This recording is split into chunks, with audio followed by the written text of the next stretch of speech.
गुरुर्ब्रह्मा गुरुर्विष्णुः गुरुर्देवो महेश्वरः गुरुस्साक्षात् परं ब्रह्म तस्मै श्रीगुरवे नमः।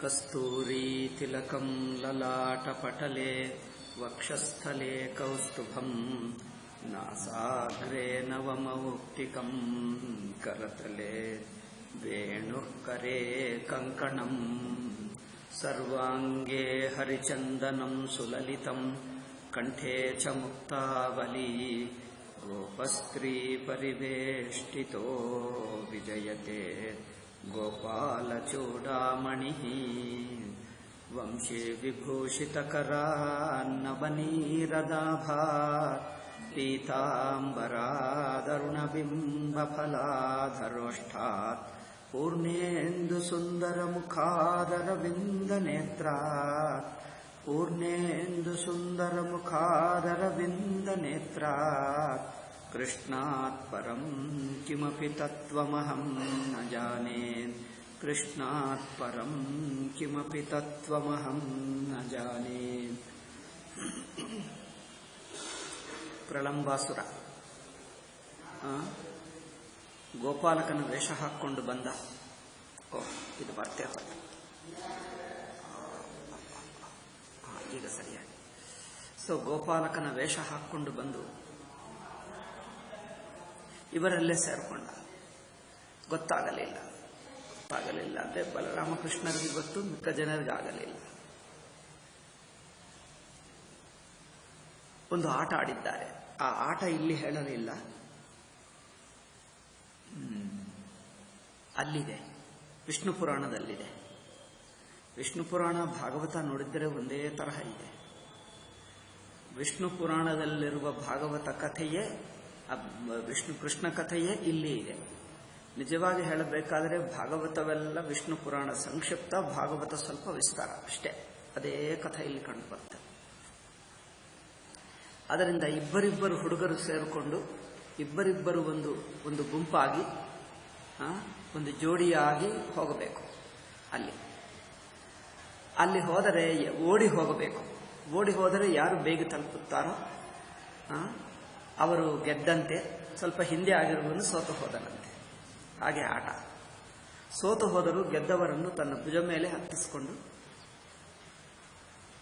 ಹೋಗಬೇಕು. ಅಲ್ಲಿ ಒಂದು ಜಾಗ ಇದೆ, ಅಲ್ಲಿವರೆಗೂ. ಬಲರಾಮ ಕೃಷ್ಣ, ಶ್ರೀಕೃಷ್ಣನೇನೋ ಶ್ರೀರಾಮನನ್ನು ತನ್ನ ಭುಜ ಮೇಲೆ ಕೂರಿಸಿಕೊಂಡ. ಭುಜ ಮೇಲೆ ಅಂದ್ರೆ ಏನು? ಇಲ್ಲೊಂದು ಕಾಲು ಇಲ್ಲಿ ಕೂತಿರ್ತಾನೆ. ಈ ತಲೆ ಹಿಡ್ಕೊಳ್ತಾನೆ ಅಲ್ಲವೇ? ತಲೆ ಹಿಡ್ಕೊಳ್ತಾನೆ. ಇಲ್ಲೊಂದು ಕಾಲು ಅವ್ರ ಕಾಲು ಇವರು ಹಿಡ್ಕೊಳ್ತಾನೆ. ಇಲ್ಲದ್ರೆ ಅವ್ರು ಹಿಂದಿಗೆ ಹೋಗ್ಬಿಡ್ತಾನೆ. ಕಾಲು ಇವರು ಹಿಡ್ಕೊಳ್ತಾನೆ. ಇಲ್ಲೊಂದು ಕಾಲು ಇಲ್ಲಿ ಭುಜ ಮೇಲೆ ಕೂತಿರ್ತಾನೆ. ಸ್ವಲ್ಪ ಹೀಗೆ ಬಗ್ಗಿದ್ದರೆ ಕೂತಿರ್ತಾನೆ.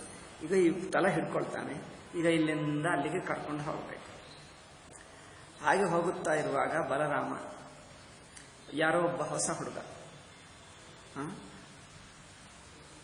ಬಲರಾಮನನ್ನೇ ಅವರು, ಐ ಥಿಂಕ್ ಇದೆ, ಉಲ್ಟಾ ಆಯಿತು. ಬಲರಾಮನನ್ನೇ ಅವರು, ಬಲರಾಮನನ್ನು ತನ್ನ ಭುಜ ಮೇಲೆ ಕೂರಿಸಿಕೊಂಡು ಆ ಹುಡುಗ ಹೋಗ್ತಾ ಇದ್ದ. ಆ ಒಂದು ಆಲಮರ ಹತ್ತಿರ ಹೋಗಬೇಕು, ಅಲ್ಲಿ ಬಿಡಿಸಬೇಕು. ಅಲ್ಲ, ಅದು ಸ್ವಲ್ಪ ವೇಗದಿಂದ ಹೋಗಿ ಆಲಮರ ದಾಟಿ ಬರ. ಎಲ್ಲರೂ ಈ ಸೈಡ್ ಕಾಗಿಬಿಟ್ಟಾರ. ಅವನೊಬ್ಬನು ದಾಟಿ ಹೋದ. ಅಯ್ಯೋ, ಎಲ್ಲಿ ಹೋಗ್ತಾನೋ ಗೊತ್ತಿಲ್ಲ. ಅವ್ರು ಬೇಕೆಂದು ಇವರನ್ನು ಎಲ್ಲೋ ದೂರಕ್ಕೆ ಒಬ್ಬನಿರುವ ಕಡೆ, ಯಾರೆಲ್ಲದ ಕಡೆಗೆ ತಗೊಂಡು ಹೋಗಿ ಕರ್ಕೊಂಡು ಹೋಗಿ ಅಲ್ಲೇನೋ ಮಾಡೋಣ ಎಂದು ಏನೋ ಅನ್ಕೊಂಡ ಅಸುರ ಅಲ್ಲವೇ. ಅಷ್ಟೇ ಆವಾಗಲೇ ಗೊತ್ತು, ಅಯ್ಯೋ ಇವನಿಗೆ ಹೀಗೆ ಮಾಡ್ತಾ ಇದ್ದಾನೆ ಎಂದು ಮೊದಲು ಬಲರಾಮ ಕಿರ್ಚಿದ. ನಂತರ ಕೃಷ್ಣ ಹೇಳಿದ, ಬಲರಾಮ, ಏಕೆ? ನಿನಗೆ ಗೊತ್ತಿದೆ ಅಲ್ಲವೇ, ನೀವು ಮನುಷ್ಯನ ಅವತಾರದಲ್ಲಿದ್ದಿ, ಮನುಷ್ಯ ರೂಪದಲ್ಲಿದ್ದಿ, ಆದರೂ ನೀನು ಪರಮಾತ್ಮ ಸ್ವರೂಪನೇ, ಏಕಚಿಂತ ಅಂದ್ರೆ ಹೌದೌದು ಆಯ್ತು. ಅದು ನೆನಪಿಟ್ಕೊಂಡು, ಯಾಕಂದ್ರೆ ಒಂದು ನಾಟಕ ಮಾಡುವಾಗ, ಒಂದು ಪಾತ್ರದಲ್ಲಿರುವಾಗ ಅದೇ ಪಾತ್ರಕ್ಕನುಗುಣವಾಗಿ ಡೈಲಾಗ್ ಹೇಳಬೇಕು, ಪಾತ್ರಕ್ಕನುಗುಣವಾಗಿ ನಡ್ಕೊಳ್ಳಬೇಕು. ಕೆಲವೊಮ್ಮೆ ಆ ಪಾತ್ರದ ಹೊಂದಲಿಲ್ಲ ಅಂದ್ರೆ, ಸಾಕಾಗಲಿಲ್ಲ ಅಂದ್ರೆ, ಆವಾಗ ತನ್ನ ನಟನ ಸ್ವರೂಪ ನೆನಪಿಸಿಕೊಳ್ಳಬೇಕು. ನೆನಪಿಸಿಕೊಳ್ಳುವುದಂದ್ರೆ ಸ್ವಲ್ಪ ಈ ದೃಷ್ಟಿಯ ನೋಡುವುದಷ್ಟೇ. ಸ್ವಲ್ಪ ಪಾತ್ರ ದೃಷ್ಟಿ ಬಿಟ್ಟು ಬೇರೆ ದೃಷ್ಟಿಯಿಂದ ನೋಡುವುದು. ಆವಾಗ ಅವರು ಹೇಳಿದ್ದರೆ, ಏಕಚಿತ್ತ, ತಾನೇ ನೆನಪಿಸಿಕೊಳ್ಳಬೇಕು ಅಥವಾ ಇನ್ನೊಬ್ಬರು ಭಕ್ತರು ಸ್ಮರಣ ಮಾಡಿಸ್ತಾರೆ. ಹನುಮಂತನಿಗೆ ಸ್ಮರಣ ಮಾಡಿಸಿದ್ದಾರೆ, ರಾಮಚಂದ್ರನಿಗೆ ಮಾಡಿಸಿದ್ದಾರೆ ಎಲ್ಲರೂ. ಏಕೆಂದರೆ ಮಾಯಾಮಾನುಷ ರೂಪ. ಮನುಷ್ಯ ರೂಪದಲ್ಲಿರುವಾಗ ಮನುಷ್ಯನ ಹಾಗಿರುತ್ತಾರೆ. ಆವಾಗ ದೇವತರು ಬಂದು, ಅಯ್ಯೋ ನೀವು ಸಾಕ್ಷಾತ್ ಪರಮಾತ್ಮನೇ, ನೀವು ಮನುಷ್ಯ ರೂಪದಲ್ಲಿದ್ದು ಇದೇನು ಮಾಡ್ತಾ ಇದ್ದೀರಿ ಅಂದರೆ, ಆಯ್ತಾಯ್ತು, ಓಕೆ, ಓಹೋ, ನಾನು ಆ ರೂಪದಲ್ಲಿ ಆ ದೇವತಾ ಸ್ವರೂಪದಿಂದ ಮಾಡಬೇಕಾ, ಆಯಿತು ಎಂದು ಮಾಡಿ. ಅದು ಒಂದು ಲೀಲಾ ಮಾತ್ರವೇ, ಆಯಿತು ಎಂದು. ಹಾಗೆ ಬಲರಾಮನಿಗೆ ಶ್ರೀಕೃಷ್ಣ ಅಲ್ಲಿ ಹೇಳಿದ ಏಕಚಿಂತ, ಅವರೇನು ನೀವೇ ಅವರನ್ನು ನೋಡಿ ಏನು ಮಾಡಬೇಕು ಅಂದರೆ, ಆವಾಗ ತನ್ನ ಸ್ವರೂಪ ಪರಮಾತ್ಮ ಸ್ವರೂಪ ದೃಷ್ಟಿಯ ನೋಡಿ ಇವರನ್ನು ತನ್ನ ಶಕ್ತಿಯೆಲ್ಲ ಉಪಯೋಗಿಸಿ ಅವರ ಇಲ್ಲಿ ಏನು ಹೇಳ್ತಾರೆ, ಬಾಲನ ಏನು ಹೇಳ್ತಾರೆ, ಕೂದಲು ಹಿಡ್ಕೊಂಡು ಮುಷ್ಟಿಯಿಂದ ಘಾತ ಹೊಡೆದ. ಅಷ್ಟೇ, ಮುಷ್ಟಿಯಿಂದ ಹೊಡೆಯುತ್ತಾ ಇದ್ದರೆ ಅವರಿಗೆ ಬಾಯಿನಿಂದ ರಕ್ತ ಬಂದು ಕೆಳಗೆ ಬಿದ್ದ ರಾಕ್ಷಸ ಸತ್ತು ಹೋದ. ಆಯ್ತಾ, ಇದಾಯಿತು. ಸ ಆಹತ ಸಪದಿ ವಿಶೀರ್ಣ ಮಸ್ತಕೋ ಮುಖಾದ್ವಮನ್ರುದಿರ ಮಪಸ್ಮೃತೋಸುರ ಮಹಾರವಂ ವ್ಯಸುರಪತತ್ ಸಮೀರಯನ್ ಗಿರಿರ್ಯಥಾ ಮಗವತ ಆಯುಧಾಹತಃ ಪಾಪೇ ದೃಷ್ಟ್ವಾ ಪ್ರಲಂಬಂ ನಿಹತಂ ಬಲೇನ ಬಲಶಾಲಿನ. ಬಲರಾಮನು, ಬಲಶಾಲಿಯಾದ ಬಲರಾಮನಿಂದ ಸಾಯಿಸಲ್ಪಟ್ಟ ಅವರನ್ನು ನೋಡಿ ಗೋಪಾಸು ವಿಸ್ಮಿತ ಆಸನ್.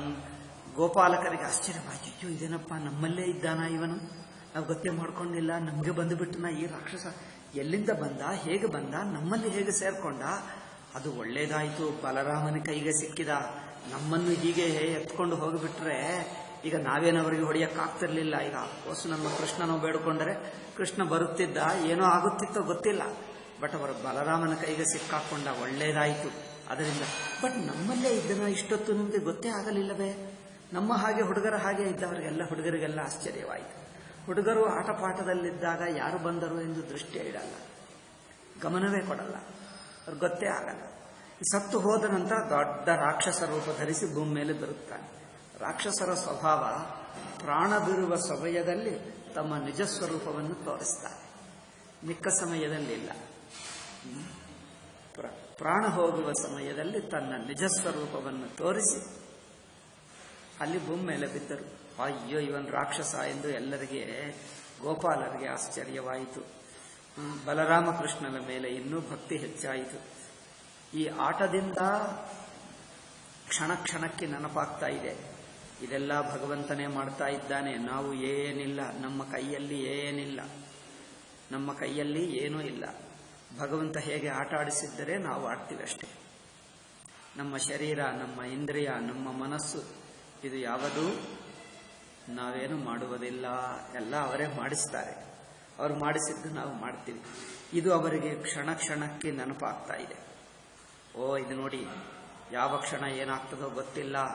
ಈ ಕ್ಷಣದಲ್ಲಿ ನೋಡಿ, ಈ ಬಗೆಯ ಅಸುರರು ಬಂದಾಗ ಮತ್ತೆ ಬಲರಾಮಕೃಷ್ಣರೇ ನಮ್ಮನ್ನು ರಕ್ಷಿಸಿದ್ದಾರೆ.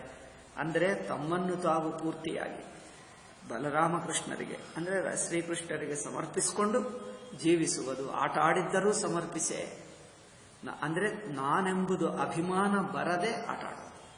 ಆಟ ಆಡಲಿ, ನೋಡಲಿ, ಯಾವುದೇ ಮಾಡಲಿ, ಅಭಿಮಾನ ಮಾಡದೆ ಮಾಡಬೇಕು.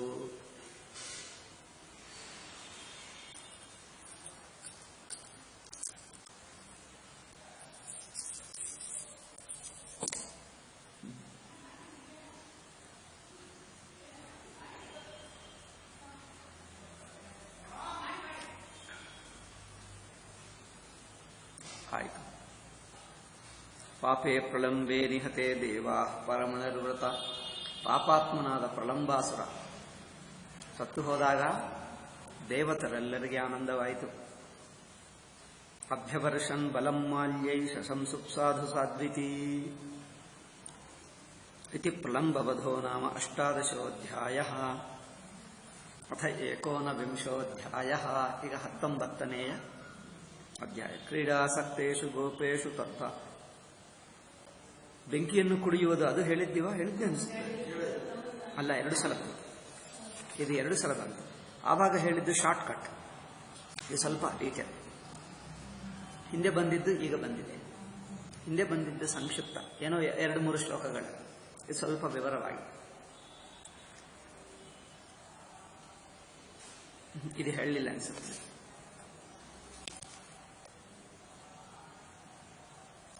ಕ್ರೀಡಾಸಕ್ತೇಷು ಗೋಪೇಷು ತದ್ಭಾವೋ ದೂರಚಾರಿಣೀಃ ಸ್ವೈರಂ ಚರಂತ್ಯೋ ವಿವಿಶಸ್ತೃಣಲೋಭೇನ ಗಹ್ವರಂ.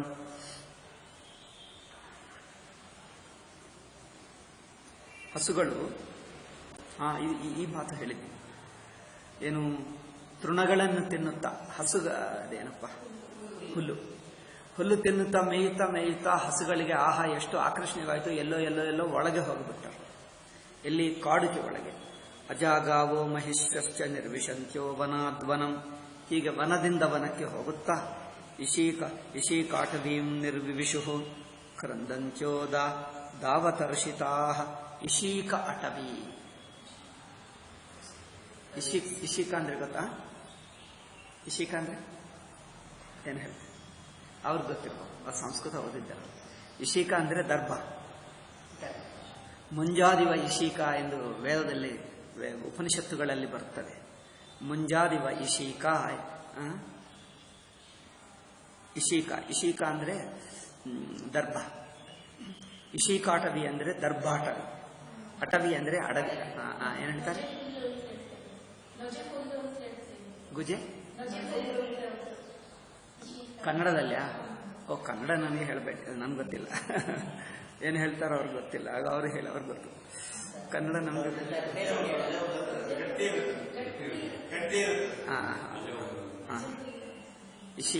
ಇಶೀಕ ಅಂದ್ರೆ ದರ್ಭ. ಆ ದರ್ಭದ ಕಾಡು. ಅಡವಿ ಹೇಳ್ತಾರ? ಏನು ಹೇಳ್ತಾರೆ? ಇಶೀಕ ಅಟವೀಂ ನಿರ್ವಿವಿಶು ಕ್ರಂದಂಚೋದಾವತರ್ಷಿತ. ಆ ದರ್ಭದ ಅಟವಿಗೆ ಪ್ರವೇಶ ಮಾಡಿದ್ದಾರೆ. ಹೋದಾಗ ದಾವತರ್ಷಿತಾ. ಈಗ ತುಂಬಾ ಬಿಸಿಯಲ್ಲಿ. ತೇ ಪಶ್ಯಂತ ಪಶೂನ್ ಗೋಪ ಕೃಷ್ಣ ರಾಮಾದಯಸ್ತದ. ಅದು ಬೇಗ ಹಿಡ್ಕೊಂಡು ಬಿಡ್ತದೆ ಬೆಂಕಿ ಹತ್ಕೊಂಡ್ರೆ ತಕ್ಷಣವೇ ದರ್ಭ ನೋಡು ಇಷ್ಟು ಮೃದುವಾಗಿರುತ್ತದೆ. ಬೇಗ ಇಲ್ಲಿಂದ ಶುರುವಾದರೆ ಕ್ಷಣದಲ್ಲಿ ಅಲ್ಲಿಗೆ ಹೋಗಿಬಿಡ್ತದೆ ಅಷ್ಟೇ. ಬೇಗ ಬಂದಾಗ ಹೊಗೆ ಬಿಸಿ ಎಲ್ಲ ಕಡೆ. ಮೊದಲೇ ಇದು ಬಿಸಿಲು ಕಾಲ ಅಲ್ಲದ, ಇದು ಬಿಸಿಲು ಕಾಲ. ತಡ್ಕೊಳ್ಳಕ್ಕಾಗದೆ ಅಯ್ಯೋ ಎಲ್ಲರೂ ಕಿರ್ಚುವುದು ಶುರು ಮಾಡಿಬಿಟ್ಟರು ಗೋಪಾಲರೆಲ್ಲ. ತೇ ಪಶ್ಯಂತ ಪಶೂನ್ ಗೋಪ ಕೃಷ್ಣ ರಾಮಾದಯಸ್ತದಾ. ಜಾತಾನುತಾಪಾನ ವಿದುರ್ವಚಿನ್ವಂತೋ ಗವಾಂ ಗತಿಂ. ಈಗ ತುಂಬಾ ಅನುತಾಪ. ತಾಪ ಅಂದ್ರೆ ಬಿಸಿ ಆಗ್ತಾ ಇದೆ. ಹಸುಗಳು ಎಲ್ಲಿವೆ ಹುಡುಕುತ್ತಾ ಹೋದರು, ಕಂಡು ಬರ್ತಾ ಇಲ್ಲ. ಏಕೆ? ಹೊಗೆ ಇದೆ, ಬೆಂಕಿ ಇದೆ. ಹಸುಗಳು ಎಲ್ಲಿ ಹೋಗಿಯೋ ಗೊತ್ತಿಲ್ಲ, ಗೋಪಾಲರು ಎಲ್ಲಿದ್ರು ಗೊತ್ತಿಲ್ಲ, ಇವರೆಲ್ಲಿದ್ರು ಎಲ್ಲೋ ಅಸ್ತವ್ಯಸ್ತವಾಯಿತು. ಎಲ್ಲಿ ಹೋಗಬೇಕೋ ಗೊತ್ತಾಗ್ತಾ ಇಲ್ಲ. ಆದರೆ ಹುಡುಕ್ತಾ ಇದ್ದಾರೆ. ಅದರಲ್ಲಿ ಆ ಬೆಂಕಿಯಲ್ಲೇ ಹುಡುಕ್ತಾ ಇದ್ದಾರೆ.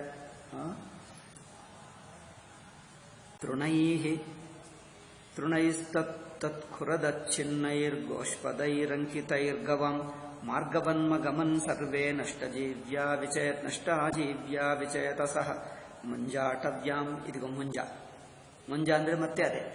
ಮುಂಜ ಅಂದ್ರೆ ಮತ್ತೆ ದರ್ಭನೆ. ಸಂಸ್ಕೃತದಲ್ಲಿ ಒಂದೇ ವಿಷಯಕ್ಕೆ ಎಷ್ಟು ಪರ್ಯಾಯ ಪದಗಳು. ದರ್ಭ ಇದೆ, ಕುಶ ಇದೆ, ಮುಂಜ ಇದೆ, ಇಶಿಕ ಇದೆ.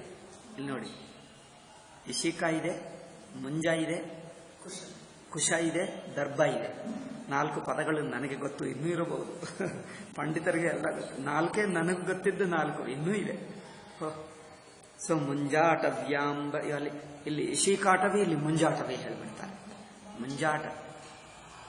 ಮುಂಜಾದಿ ವೈಶಿಕ ಮೌಂಜಿ ಬಂಧನಂ ಎಂದು ಹೇಳುತ್ತಾರೆ.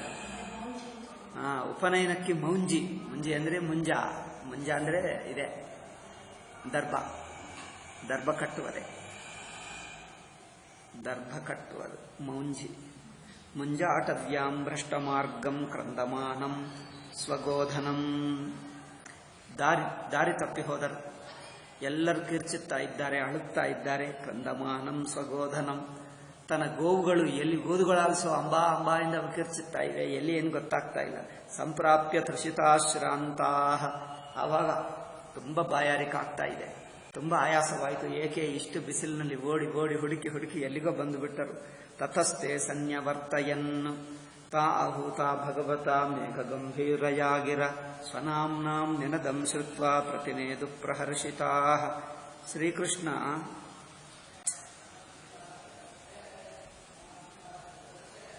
ಕಲ್ಪನಾ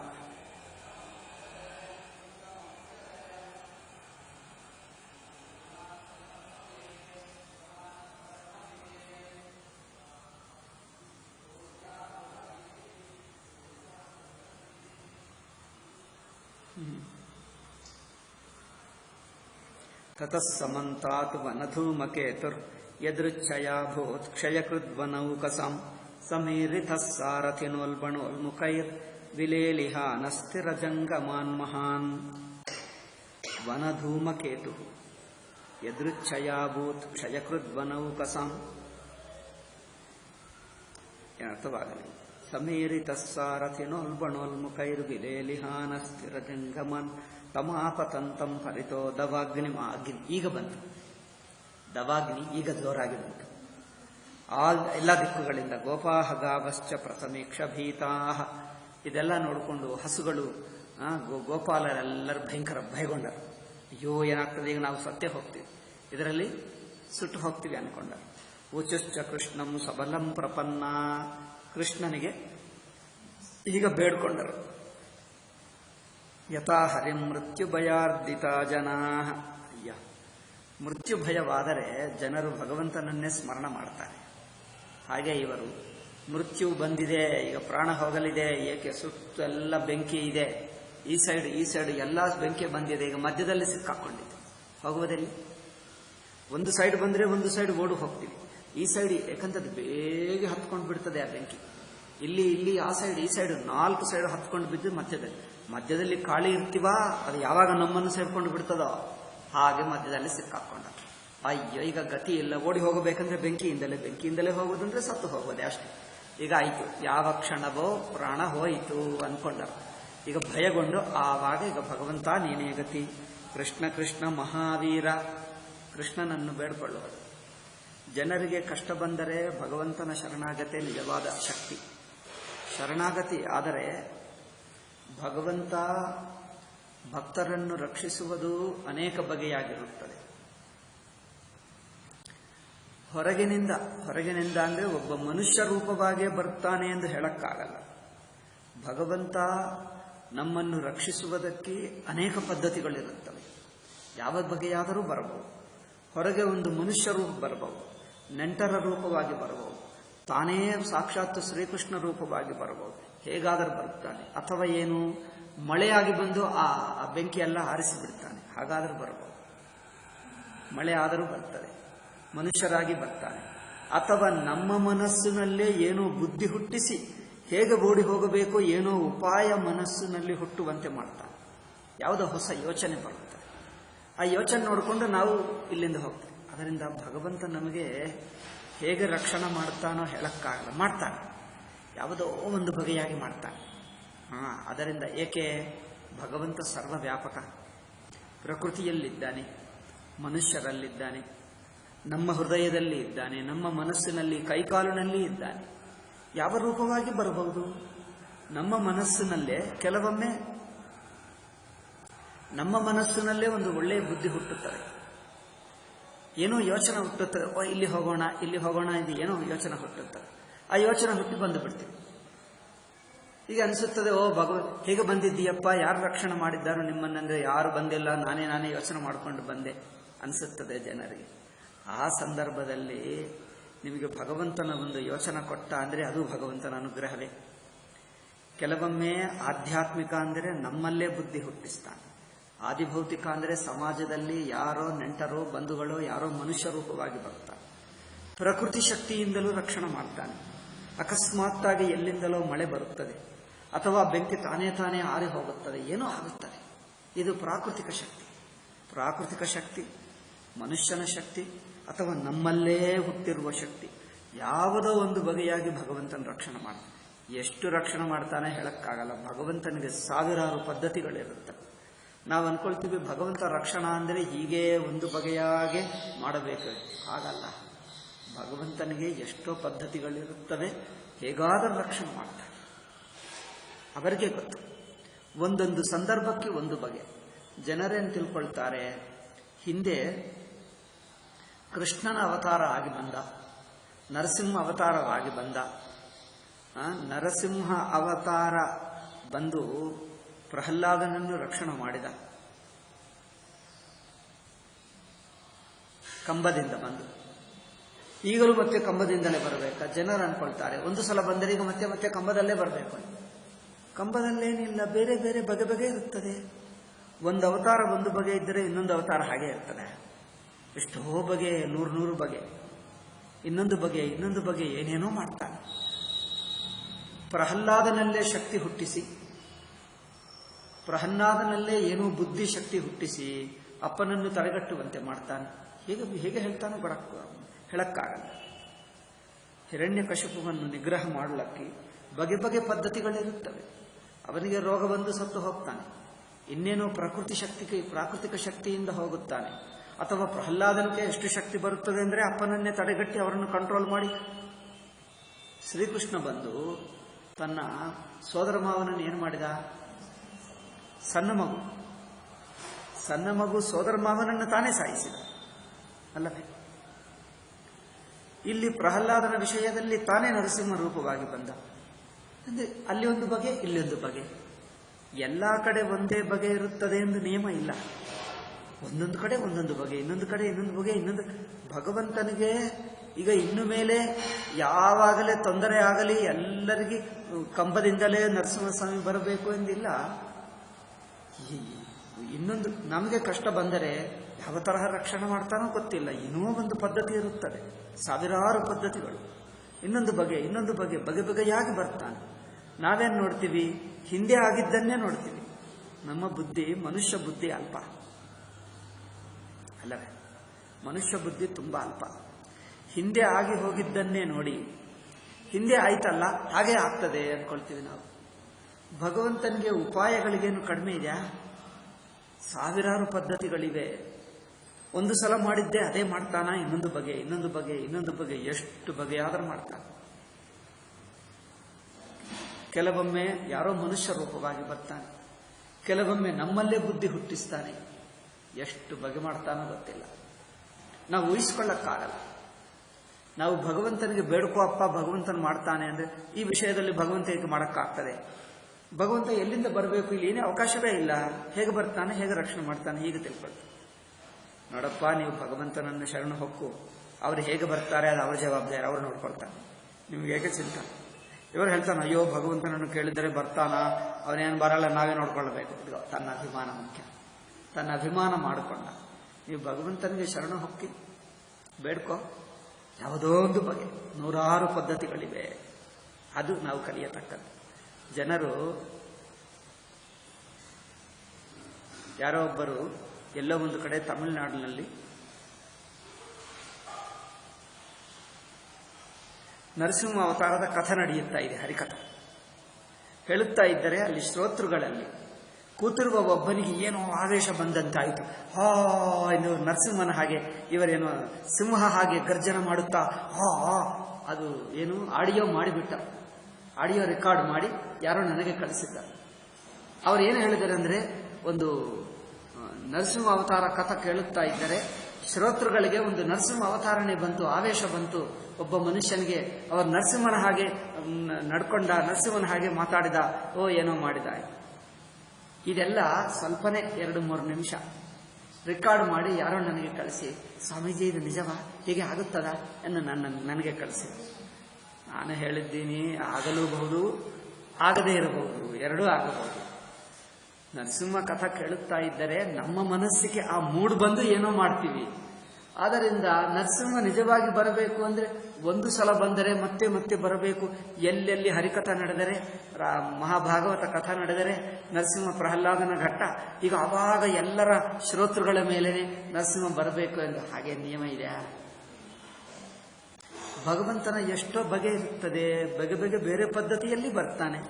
ನರಸಿಂಹನ ಹಾಗೆ ಕಂಬದಲ್ಲೇ ಬರಬೇಕು, ಸಿಂಹನೇ ಆಗಿ ಬರಬೇಕಾ? ಮನುಷ್ಯನಾಗಿ ಬರ್ತಾನೆ, ಬೆಕ್ಕು ಆಗಿ ಬರ್ತಾನೆ, ಯಾವುದೇ ಆಗಿ ಬರ್ತಾನೆ, ಮನುಷ್ಯನೇ ಆಗಿ ಬರ್ತಾನೆ. ಭಗವಂತ ಒಂದು ರೂಪಕ್ಕೆ ಕಟ್ಟು ಬಿದ್ದಿದವನಲ್ಲ, ಅನೇಕ ರೂಪಗಳಿವೆ, ಎಷ್ಟೋ ಬಗೆಯಾಗಿ ಬರುತ್ತಾನೆ. ನೀವೇ ನೋಡಿ, ಒಂದು ಮತ್ಸ್ಯಾವತಾರ ಇರುವ ಹಾಗೆ ಏನವತಾರ? ಕೂರ್ಮ ಇಲ್ಲ. ಕೂರ್ಮ ಇರುವ ಹಾಗೆ ವರಾಹ ಇಲ್ಲ. ವರಾಹ ಇರುವ ಹಾಗೆ ನರಸಿಂಹ ಇಲ್ಲ. ಎಲ್ಲ ಅವತಾರ ಒಂದೇ ಬಗೆ ಇರ್ತದೆ. ಅದು ನೋಡಿದ ನಂತರ ಇದಕ್ಕೆ ಸಂಬಂಧವೇ ಇಲ್ಲ, ಬೇರೆ ಏನೋ ಒಂದು ಹೊಸ ಬಗೆಯಾಗಿ ಬಂದ ಅಲ್ಲ. ಮತ್ಸ್ಯ, ಕೂರ್ಮ, ವರಾಹ, ನರಸಿಂಹ, ವಾಮನ, ಮತ್ತೆ ಪರಶುರಾಮನು ಮನುಷ್ಯರಾಗಿ ಬಂದು ಖಡ್ಗ ತಗೊಂಡು ಜನರನ್ನು ಸಾಯಿಸಿಬಿಟ್ಟ, ಯುದ್ಧ ಮಾಡಿ ಸಾಯಿಸಿದ. ಮತ್ತೆ ರಾಮಚಂದ್ರ ಇನ್ನೊಂದು ಬಗೆ, ಶ್ರೀಕೃಷ್ಣ ಇನ್ನೊಂದು ಬಗೆ, ಬಲರಾಮ ಇನ್ನೊಂದು ಬಗೆ, ಬುದ್ಧ ಇನ್ನೊಂದು ಬಗೆ, ಒಬ್ಬೊಬ್ಬನು ಒಂದೊಂದು ಬಗೆ ಬರ್ತಾನೆ. ಆ ತರಹ ಇನ್ನು ಹೇಳಕ್ಕಾಗಲ್ಲ. ಒಂದು ಗುರುಗಳ ರೂಪವಾಗಿ ಬರ್ತಾನೆ, ದತ್ತಾತ್ರೇಯ ಗುರುಗಳು, ಶಂಕರಾಚಾರ್ಯ ಗುರುಗಳು, ಇದು ಅವತಾರವೇ. ಒಂದೊಂದು ಸಂದರ್ಭಕ್ಕೆ ಒಂದೊಂದು ಬಗೆಯಾಗಿ ಬರ್ತಾನೆ. ಹಾಗೇ ಬರಬೇಕಂದೇನಿಲ್ಲ, ಈ ತರಹನೂ ಬರ್ತಾನೆ. ಕೆಲವೊಮ್ಮೆ ಪುಸ್ತಕ ರೂಪವೇ ಬರಬಹುದು. ಯಾವುದೋ ಒಂದು ಪುಸ್ತಕ ಬರುತ್ತದೆ, ಆ ಪುಸ್ತಕವನ್ನು ಎಲ್ಲರೂ ಒಪ್ಕೊಳ್ತಾರೆ, ಎಲ್ಲರೂ ಓದಿಬಿಡ್ತಾರೆ, ಎಲ್ಲರಿಗೂ ಬುದ್ಧಿ ಬಂದು ಅದರಿಂದ ಜನರಲ್ಲೇ ಒಂದು ಶಕ್ತಿ ಬರುತ್ತದೆ. ಅದರಿಂದ ದುಷ್ಟ ಜನರನ್ನು ಸೋಲಿಸಿಬಿಡ್ತಾರೆ. ಜನರಲ್ಲಿ ಒಂದು ಜಾಗರಣ ಆಗಿಬಿಡ್ತದೆ. ನೋಡಿ, ಜಾಗರಣ ಹೇಳ್ತಾರ, ಚೈತನ್ಯ ಜಾಗರಣ ಆಗಿಬಿಡ್ತದೆ. ಒಂದು ಪುಸ್ತಕ ಪ್ರಸಿದ್ಧವಾಗ್ತದೆ, ಎಲ್ಲರೂ ಅದೇ ಪುಸ್ತಕ ಓದ್ತಾರೆ, ಎಲ್ಲರಲ್ಲಿ ಒಂದು ಬುದ್ಧಿ ಹುಟ್ಟುತ್ತದೆ, ಒಂದು ಜಾಗರಣೆ ಆಗ್ತದೆ, ಸಮೈಕ್ಯತೆ ಬರುತ್ತದೆ, ಆಗ ಇನ್ನೊಬ್ಬರನ್ನು ಸೋಲಿಸಿಬಿಡ್ತಾರೆ. ಈ ಬಗೆ ಆಗಬಾರದ? ಮತ್ತೆ ರಾಮನೇ ಬಂದು ಕೃಷ್ಣನೇ ಬಂದು ಮತ್ತೆ ಮಹಾಭಾರತ ಯುದ್ಧ ಮತ್ತೆ ಹಾಗೇ ಆಗಬೇಕಾ ಏನು? ಹಿಂದೆ ಆಗಿದ್ದೇ ರಿಪೀಟ್ ಮಾಡ್ತಾ ಇದ್ದಾರೆ ಜನರು. ಹಿಂದೆ ಆಗಿದ್ದೇ ಭಗವಂತ ಯಾವಾಗಲೂ ರಿಪೀಟ್ ಮಾಡಲ್ಲ. ಇನ್ನೊಂದು ಬಗೆ. ನಾವು ಹಿಂದೆ ನೋಡ್ತೀವಿ, ಮುಂದಕ್ಕೆ ನೋಡಲ್ಲ, ಹಿಂದಿಂದೆ ನೋಡ್ತೀವಿ ನಾವು. ಹಿಂದೆ ಆಯ್ತಲ್ಲ, ಹಾಗೆ ಆಗ್ತದೆ. ಒಬ್ಬರು ಬರ್ತೀನಿ ಎಂದು ಹೇಳಿದ ಬೆಂಗಳೂರಿನಿಂದ. ಬರ್ತೀನಿ ಅಂದರೆ ಇವರು ಬಸ್ಸಿನಿಂದಲೇ ಬಂದ, ನಮಗೆ ಗೊತ್ತಿದ್ದು ಬಸ್ಸಿನಿಂದಲೇ. ಅವ್ರು ನೋಡ್ತಾ ಇದ್ದಾನೆ, ಬಸ್ಸಿನಿಂದಲೇ ಬರ್ತಾನೆ ಅಂತ ಅಲ್ಲವೇ? ನಾನು ಹತ್ತಿರ ಬರ್ತೀನಿ ಎಂದು ಹೇಳಿದ್ದೀನಿ. ಅವರೇನೋ ಈ ರೋಡ್ ಇಲ್ಲಿಂದ ಇಲ್ಲಿ ಬರ್ತಾ ಇದೆ, ಈ ರೋಡ್ ಸೈಡ್ ರೋಡ್ ಇಲ್ಲಿ ಬಂದು ಸೇರ್ಕೊಳ್ತದೆ, ಇಲ್ಲಿಂದ ರೋಡ್ ಬರ್ತದೆ ಎಂದು ಅವರು ಹೀಗೆ ನೋಡ್ತಾ ಇದ್ದಾರೆ. ತುಂಬಾ ಹೊತ್ತಾಯಿತು, ಬಂದೇ ಇಲ್ಲ. ನಾನು ಈ ಸೈಡ್ನಿಂದ ಬಂದು ಅವ್ರನ್ನ ನೋಡ್ತಾನೆ ಇಲ್ಲ. ಕಾರು ನಿಲ್ಲಿಸಿ ಅದೇನು ಆ ಡೋರು ಇದಿರುತ್ತೆ ನೋಡಿ, ಗ್ಲಾಸ್ ಕೆಳಗೆ ತೆಗೆದುಬಿಟ್ಟು ಹೇ ಎಂದು ನಾನೇ ಕಿರ್ಚಿದೆ. ಹೌದು, ಎಲ್ಲಿಂದ ಬಂದಿದ್ದೀರಿ? ನಾವು ಹೀಗೆ ನೋಡ್ತಾನೆ ಇದ್ದೀವಿ. ನೀವು ಆ ಸೈಡ್ನಿಂದಲೇ ಬರಬೇಕೆಂದು ನೀವು ಅನ್ಕೊಂಡಿದ್ರಿ. ಒಂದು ಸಲ ಬಂದರೆ ಅದೇ ನೋಡ್ತಾನೆ. ಈ ಸೈಡ್ ಅಲ್ಲ, ನಾನು ಈ ಸೈಡ್ನಿಂದ ಬಂದೆ, ಅವ್ರು ನೋಡ್ತಾನೆ ಇಲ್ಲ. ನಾನೇ ಯಾವಾಗ ಬಂದಿದ್ದೀರಿ, ಹೇಗೆ ಬಂದಿದ್ದೀರಿ? ನಾವು ನೋಡ್ತಾನೆ ಇದ್ದೀವಲ್ಲ. ನೀವು ಹಿಂದೆ ಬಂದಿದ್ದು ನೋಡಿ ಅದೇ ಇಟ್ಕೊಳ್ತೀರಿ. ಮನುಷ್ಯ ಬುದ್ಧಿ ಹಾಗಿರುತ್ತದೆ. ಹಿಂದೆ ಆಗಿದ್ದು ನೋಡ್ತೀವಿ, ಹಾಗೇ ಆಗ್ತದೆ. ಹಾಗೆ ಅನ್ನಲ್ಲ, ಇನ್ನೊಂದು 1000 ಸಲ ಇರುತ್ತದೆ, 1000 ಪದ್ಧತಿಗಳಿರುತ್ತವೆ. ಹೇಗಾದರೂ ಬರ್ತಾನೆ. ಒಂದು ಪುಸ್ತಕ ರೂಪವಾಗಿ ಬರ್ತಾನೆ, ಒಂದು ಸಿದ್ಧಾಂತ ರೂಪವಾಗಿ ಬರ್ತಾನೆ, ಒಂದು ಲೀಡರ್ ರೂಪವಾಗಿ ಬರ್ತಾನೆ. ಹೇಗೆ ಬರ್ತಾನೋ ಗೊತ್ತಾಗಲ್ಲ. ದುಷ್ಟ ಸಂಹಾರ ಮಾಡುವುದಕ್ಕೆ ಭಗವಂತನ ಅವತಾರ ಬಂದೇ ಮಾಡಿಸಬೇಕಾಗಿಲ್ಲ. ಇನ್ನೊಬ್ಬ ದುಷ್ಟನಾಗಿ ಹುಟ್ಟಿ ಈ ದುಷ್ಟನನ್ನು ಸಾಯಿಸ್ತಾನೆ. ಅದೇನಪ್ಪಾ ಅಂದ್ರೆ, ಹೌದು, ಈ ದುಷ್ಟನಿಗೆ ಬುದ್ಧಿ ಹುಟ್ಟಿಸ್ತಾನೆ. ಇಬ್ಬರು ರಾಕ್ಷಸರು ಜಗಳ ಮಾಡಿ ಒಬ್ಬ ರಾಕ್ಷಸನ ಕೈಯಲ್ಲಿ ಅವನನ್ನು ಸಾಯಿಸ್ತಾನೆ, ಈ ರಾಕ್ಷಸನನ್ನು ಇನ್ನೊಬ್ಬರಿಂದ ಸಾಯಿಸ್ತಾನೆ. ಅಲ್ಲವೇ? ನಾವು ಅನ್ಕೊಳ್ತೀವಿ ಭಗವಂತನೇ ಬಂದು ಸಾಯಿಸ್ತಾನೆ. ಅಲ್ಲ, ಈ ದುಷ್ಟನೇ ಹೋಗಿ ಅವರನ್ನು ಸಾಯಿಸಿದ. ಇದೇನಪ್ಪ, ಸತ್ತು ಹೋದ? ಹೌದು, ಭಗವಂತ ಬರಬೇಕಲ್ಲ ಈಗ. ಅಲ್ಲವಾ, ಭಗವಂತ ಇವರ ಮೂಲಕನೇ ಬಂದ ಸಾಯಿಸ್ಬಿಟ್ಟ, ಮುಗೀತು ಅಷ್ಟೇ. ಹೇಗೆ ಸಾಯಿಸ್ತಾನೋ ಗೊತ್ತಾಗಲ್ಲ. ಭಗವಂತನಿಗೆ 1000 ಪದ್ಧತಿಗಳಿರುತ್ತೆ. ಆದ್ದರಿಂದ ಬುದ್ಧಿಯನ್ನು ಅಲ್ಪ ಮಾಡಿಕೊಂಡು ಒಂದೇ ಇರಬೇಕು ಎಂದು ಆ ಆಡಿಯೋ ಕಳಿಸಿದ್ದಾಗ ನಾನು ಹೇಳಿದ್ದೀನಿ. ಅದೆಲ್ಲ ಸುಳ್ಳು. ಜನರು ನರಸಿಂಹ ಕಥೆ ಕೇಳುತ್ತಾ ಏನೋ ಊಹಿಸಿಕೊಂಡು ಬಿಡ್ತಾರೆ. ತಮ್ಮಲ್ಲಿ ಏನೋ ಆಗಿದ್ದಂತೆ ಹೋ ಎಂದು ಕಿರ್ಚಿದ, ಗರ್ಜನ ಮಾಡಿದ ಸಿಂಹ. ಹಾಗೆ ಆ ಗರ್ಜನೆಗಳು ಕೇಳಿಸ್ತಾ ಇದೆ. ಜನರು ಹೇಳಿದ್ರು, ಅವ್ರು ನರಸಿಂಹನೇ ಎಂದು ಎಲ್ಲರೂ ಬಂದು.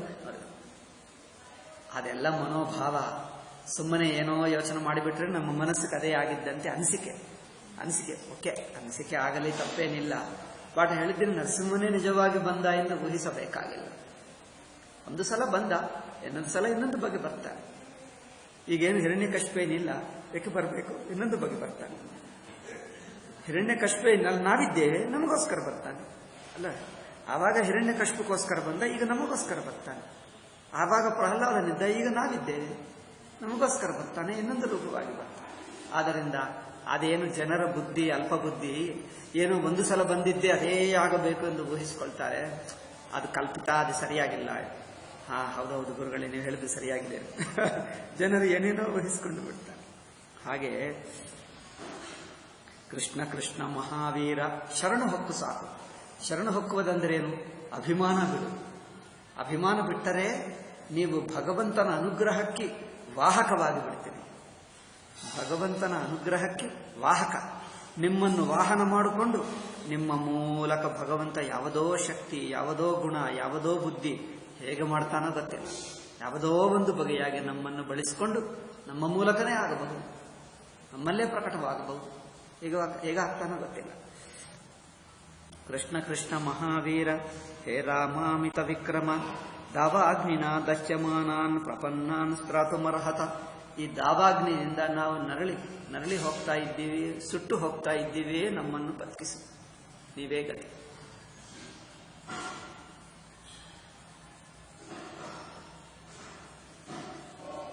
ಶ್ರೀಶುಕ ಉವಾಚ ವಚೋ ನಿಶಮ್ಯ ಕೃಪಣಂ ಬಂಧೂನಾಂ ಭಗವಾನ್ ಹರಿಃ. ತನ್ನ ಬಂಧುಗಳ ದೀನ ವಚನಗಳನ್ನು ಕೇಳಿ ಭಗವಂತ ಅಹೇತುಕ ದಯಾಸೆಂದು. ಭಗವಂತನ ಕರುಣಾರಾಶಿ. ಭಕ್ತರು ಎಲ್ಲಿ ಕಷ್ಟದಲ್ಲಿದ್ದರೆ ಅವರ ದಯಾ ತಕ್ಷಣವೇ ಬರುತ್ತದೆ. ಆದ್ದರಿಂದ ಬಂದು ನಿಮೀಲಯತಮಾಭೈಷ್ಟ ಲೋಚನಾನೀತ್ಯಭಾಷತ. ಇದು ಒಳ್ಳೆ ಪಾಯಿಂಟ್ ನೋಡಿ. ಹೇಗೆ ತೋರಿಸಬೇಕು ಇವರನ್ನು ರಕ್ಷಿಸಬೇಕು? ಆದ್ದರಿಂದ ಏನು ಹೇಳಿದ್ರೆ ಗೊತ್ತಾ? ನಿಮ್ಮನ್ನು ರಕ್ಷಣೆ ಮಾಡ್ತೀನಿ, ಒಂದೇ ನೀವೆಲ್ಲರ ಕಣ್ಣು ಮುಚ್ಚಿಕೊಂಡಿ.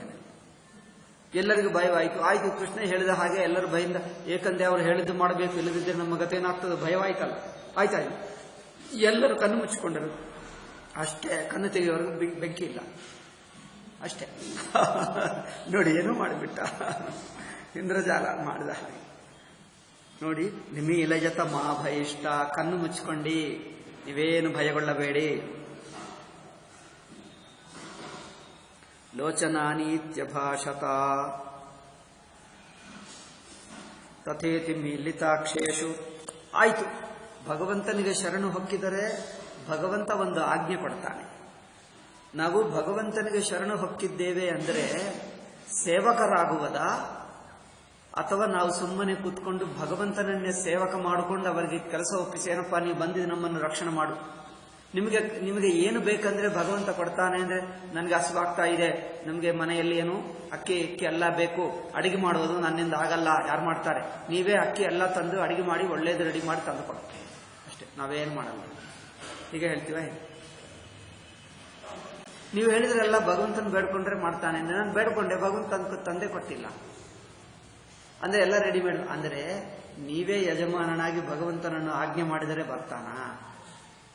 ಜನರು ಭಗವಂತನನ್ನು ಬೇಡ್ಕೊಂಡು ಏನು ಹೇಳ್ತಾರೆ, ನಾನು ಬೇಡ್ಕೊಂಡೆ, ನನಗೆ ಅದು ಬೇಕು ಇದು ಬೇಕು, ಕೊಟ್ಟಿಲ್ಲ, ನಾನು ಭಗವಂತ ನಂಬಲ್ಲ.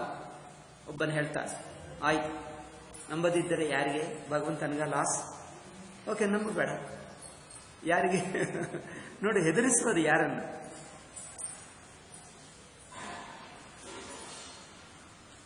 ಹೆದರಿಸುವವನಿಗೆ ಭಕ್ತನಾಗಲ್ಲ. ನಿಜವಾದ ಶರಣಾಗತನು ಭಗವಂತನನ್ನು ಇನ್ನೊಬ್ಬರನ್ನು ಹೆದರಿಸ್ತಾನ. ನೀವು ಮಾಡು, ಇಲ್ಲದಿದ್ದರೆ ನಾನು ನಿನ್ನನ್ನೇ ನಂಬಲ್ಲ. ನಂಬದಿರು, ಯಾರಿಗೇನಾಗ್ತದೆ? ಅದು ನೋಡಿ, ಅಭಿಮಾನ ನೋಡಿ. ಈ ಅಭಿಮಾನ ಬಿಡುವುದೇ ಶರಣಾಗತ. ಅಷ್ಟೇ ಹೊರತು ನಮ್ಮ ಆಸಕ್ತಿ ಇಟ್ಕೊಂಡು ಅಭಿಮಾನವಿಟ್ಕೊಂಡು ನನ್ನ ಅಭಿಮಾನಕ್ಕೆ ಅನುಗುಣವಾಗಿ ನನಗಿದಿಷ್ಟ ತಗೊಂಡು ಬಾ, ಇಲ್ಲದಿದ್ದರೆ ನಾನು ನಿನ್ನ ನಂಬಲ್ಲ. ಇದೇನಪ್ಪ ಇದಾ ಶರಣಾಗತಿ? ಅಂದ್ರೆ ಇವರು ಶರಣಾಗತಿ ಅಂದರೆ ಬಾಯಿದಿಂದ ಹೇಳ್ಕೊಳ್ಳುವುದು, ಆಜ್ಞೆ ಕೊಡುವುದು ಅನ್ಕೊಳ್ತಾ ಇದ್ದಾರೆ. ಭಗವಂತನಿಗೆ ಆಜ್ಞೆ ಮಾಡ್ತೀನಿ, ನನಗೆ ತಗೊಂಡು ಬಾ, ತಗೊಂಡು ಬಂದಿಲ್ಲ, ನಾನು ನಿನ್ನನ್ನೇ ನಂಬಲ್ಲ. ಭಗವಂತ ಹೆದರ್ಕೊಳ್ಳಬೇಕು, ಅಯ್ಯಯ್ಯೋ ನನ್ನನ್ನು ನಂಬುತ್ತಾ ಇಲ್ಲ ಅಂತೆ, ಅಯ್ಯೋ ನನ್ನ ಗತೇನಾಗಬೇಕು, ಈ ಭಕ್ತನ ನನ್ನನ್ನು ನಂಬಲ್ಲ ಅಂದರೆ ಅವ್ರು ನಾಸ್ತಿಕನಾಗಿಬಿಟ್ಟರೆ ನನಗೆ ಯಾರು ಗತಿ? ಅಯ್ಯೋ ಅದಪ್ಪ, ಹಾಗಾಗಿ ನಾಸ್ತಿಕನಾಗಬೇಡಪ್ಪ, ನೀನು ಹೇಳಿದ್ದು ಮಾಡ್ತೀನಿ ಎಂದು ಭಗವಂತ ಬೇಡ್ಕೊಂಡು ಹೆದರ್ಕೊಂಡು ಬರಬೇಕಾ? ಅಯ್ಯೋ ನಾಸ್ತಿಕ ಆಗಬೇಡಪ್ಪ, ನೀವು ಹೇಳಿದ್ದು ಮಾಡ್ತೀನಿ, ಏನು ಬೇಕು ನಿನಗೆ? ಏನು ಬೇಕು? ನನ್ನ ಶತ್ರು ಮನೆಯಲ್ಲಿ ಏನೋ ಹಣ ಇದೆ, ಅದು ತಗೊಂಡು ಬಂದು ನನಗೆ ತಂದು ಕೊಡು. ಹೀಗೆ ಹೇಳಿದ್ರೆ ಹೌದಪ್ಪ ತಂದು ಕೊಡ್ತೀನಿ, ಇಲ್ಲದ್ರೆ ನೀವು ನಾಸ್ತಿಕರಾಗಿ ಬಿಡ್ತೀನಿ. ಹೀಗೆ ಮಾಡ್ತಾನ? ಕಳ್ಳತನ ಮಾಡಿಸ್ಕೊಳ್ತಾನ ಭಗವಂತನಿಂದ? ಹೀಗೆ ಮಾಡಿಸ್ಕೊಳ್ತಾನೆ? ಅದು ಹಂಗಲ್ಲ. ಆದ್ದರಿಂದ ಅಭಿಮಾನದಿಂದ ಅಲ್ಲ, ಭಗವಂತನನ್ನು ಬೇಡಿಕೊಳ್ಳುವುದೆಂಬ ಮಾತಿಗೆ ಅಭಿಮಾನ ಬಿಡುವುದು. ಮನಸ್ಫೂರ್ತಿಯಾಗಿ ಭಗವಂತನೇ ನಮಗೆ ಗತಿ, ಅವರೇ ಮಾಡ್ತಾನೆ. ಹೇಗೆ ಮಾಡ್ತಾನೆ? ಮಾಡ್ತಾನೋ ಅಲ್ಲೋ? ಮಾಡ್ತಾನೊಂದು ಗ್ಯಾರಂಟಿ ಏನು? ಅದು ನೋಡಿ. ನಿಮ್ಗೆ ಅಷ್ಟು ಸಂದೇಹವಿದ್ದರೆ ಆಗಲ್ಲ. ಮಾಡ್ತಾನನ್ನ ಪ್ರೂಫ್ ಏನು, ಗ್ಯಾರಂಟಿ ಏನು? ಅಂದ್ರೆ ಗ್ಯಾರಂಟಿ ಅಂದರೆ ನಿಮಗೆ ಇನ್ನೂ ಸಂದೇಹ ಬರ್ತಾ ಇದೆ ಅಲ್ಲ? ನಿಮ್ಗೆ ಸಂದೇಹ ಬಂದರೆ ಮತ್ತೆ ಆಗಲ್ಲ. ನೀವು ಶರಣು ಹೊಕ್ಕಿ ನೋಡು, ಅವರೇ ಅದಕ್ಕೆ ಪ್ರೂಫ್, ಅವರೇ ಪ್ರೂಫ್. ಭಗವಂತನ ಅನುಗ್ರಹವೇ ನಿನಗೆ ಗ್ಯಾರಂಟಿ, ಬೇರೆ ಗ್ಯಾರಂಟಿ ಇಲ್ಲ. ಅಂದ್ರೆ ಗ್ಯಾರಂಟಿ ಮಾಡ್ತಾನೋ ಅಲ್ಲವೋ ಅಂದ್ರೆ ಇದು ಏಕಪ್ಪ. ತನ್ನ ಬುದ್ಧಿಬಲ ನೋಡಿಕೊಂಡು ಮಾಡದಿದ್ದರೆ ಏನ್ ಮಾಡ್ತೀಯಪ್ಪ? ಭಗವಂತ ಮಾಡದಿದ್ದರೆ ಜಗತ್ತನ್ನು ಯಾರು ಸೃಷ್ಟಿ ಮಾಡಿದ್ದು? ಯಾರು ಸೃಷ್ಟಿಸ್ತಿಲ್ಲ? ನೀನು ಮಾಡ್ತಾ ಇದೀಯಾ ಅಥವಾ ಇನ್ನೊಬ್ಬರು ಮಾಡ್ತಾರಾ? ಇನ್ನು ಮನುಷ್ಯರನ್ನು ನೀವು ಪೊಲೀಸ್ಗೂ ಟೆಲಿಫೋನ್ ಮಾಡ್ತೀವಿ, ಪೊಲೀಸ್ ಬರ್ತದೆ, ಬರ್ತೀನಿ ಎಂದು ಅವರು ಹೇಳಿದ್ದಾರೆ, ಅವ್ರು ಬರ್ತಾರೆ. ಪೊಲೀಸ್ ಮೇಲೆ ಇರುವಷ್ಟು ನಂಬಿಕೆ ಭಗವಂತನ ಮೇಲೆ ಇಲ್ಲ ನೋಡಿ. ಮನುಷ್ಯರಿಗೆ ಹೇಳಿದ ತನ್ನ ನೆಂಟರಿಗೆ, ಸ್ನೇಹಿತರಿಗೆ, ಅಯ್ಯೋ ಕಷ್ಟದಲ್ಲಿದ್ದೀನಪ್ಪ ಬಾ ಅಂದ್ರೆ, ಎಲ್ಲಿದ್ದೀವಿ, ಇಲ್ಲಿ ಬರ್ತೀನಿ, ಇಲ್ಲೇ ಕಾರಿದೆ, ಬರ್ತೀನಿ ನೋಡು, ರೋಡ್ ಚೆನ್ನಾಗಿದೆ, ಈಗಲೇ ಬಂದು ಬಿಡ್ತೀನಿ. ಅವ್ರು ಬರ್ತಾನೆ ಎಂದು ಹೇಳಿದ್ರೆ ಗ್ಯಾರಂಟಿ ಆಗುತ್ತೆ. ಅವ್ರು ಬರ್ತಾನೆ ಎಂದು ಹೇಳಿದ, ಟೆಲಿಫೋನ್ ಮಾಡಿದ, ಈಗಲೇ ಮಾಡಿದ, ಈಗ ಬರ್ತಾ ಇದ್ದಾರೆ, ಈಗ ಇಲ್ಲೇ ಇದ್ದೀವಪ್ಪ, ಬಂದಿದ್ದೀವಿ, ಈಗ ಇಲ್ಲಿಗೆ ಬಂದಿದ್ದೀವಿ, ಈಗ ಬರ್ತೀವಿ ನೋಡಿ, ಈಗ 5 ನಿಮಿಷಕ್ಕೆ, ಈಗ ಬರ್ತಾನೆ, ನಿಶ್ಚಿಂತವಾಗಿರ್ತಾನೆ. ಮನುಷ್ಯರ ಮೇಲೆ ಇರುವಷ್ಟು ನಂಬಿಕೆ ಭಗವಂತನ ಮೇಲೆ ಕೆಟ್ಟಿಲ್ಲ. ಅದು ನಂಬಿಕೆ ಇಲ್ಲ, ತನ್ನ ಅಭಿಮಾನ. ನಂಬಿಕೆ ಇಲ್ಲ ಅಂದ್ರೆ ಅರ್ಥ ಅಭಿಮಾನ ಗಟ್ಟಿ ಅಂದರೆ ಅಭಿಮಾನ ಗಟ್ಟಿ ಆಗಬಹುದು. ಅಥವಾ ಇನ್ನೊಬ್ಬರನ್ನು ನಂಬಿಕೊಳ್ಳುವುದು. ಯಾರೋ ಮನುಷ್ಯರು ಮಾಡ್ತಾರೆ, ಪೊಲೀಸ್ ಮಾಡ್ತದೆ, ಸರ್ಕಾರ ಮಾಡ್ತದೆ, ಪೊಲೀಸ್ ಮಾಡ್ತದೆ, ಇನ್ನೊಬ್ಬರು ಮಾಡ್ತಾರೆ. ಇನ್ನೊಬ್ಬರನ್ನು ನಂಬಿಕೊಂಡು ಭಗವಂತನನ್ನು ಕಡೆಗಣಿಸುವುದು ಅಂದ್ರೆ ಭಗವಂತ ಇವರ ಮೂಲಕನೂ ಮಾಡಬಹುದು, ಹೇಳಕ್ಕಾಗಲ್ಲ. ಭಗವಂತ ಹೇಗೆ ಮಾಡ್ತಾನೋ ಗೊತ್ತಿಲ್ಲ, ಹೇಗೆ ಮಾಡಿದರೂ ಅವನೇ ಮಾಡ್ತಾನೆ, ಮನುಷ್ಯರ ಮೂಲಕನೂ ಮಾಡ್ತಾನೆ. ಇವನು ಭಗವಂತನನ್ನು ನಂಬದೆ ಬೇರೆಯವರನ್ನು ನಂಬಿಕೊಂಡಿಟ್ಕೊಳ್ತಾನೆ. ಈಗ ಈ ನಂಬಿಕೆ ಇನ್ನೊಬ್ಬರ ಮೇಲೆ ಇರುವಷ್ಟು ಭಗವಂತನ ಮೇಲೆ ಇಲ್ಲ.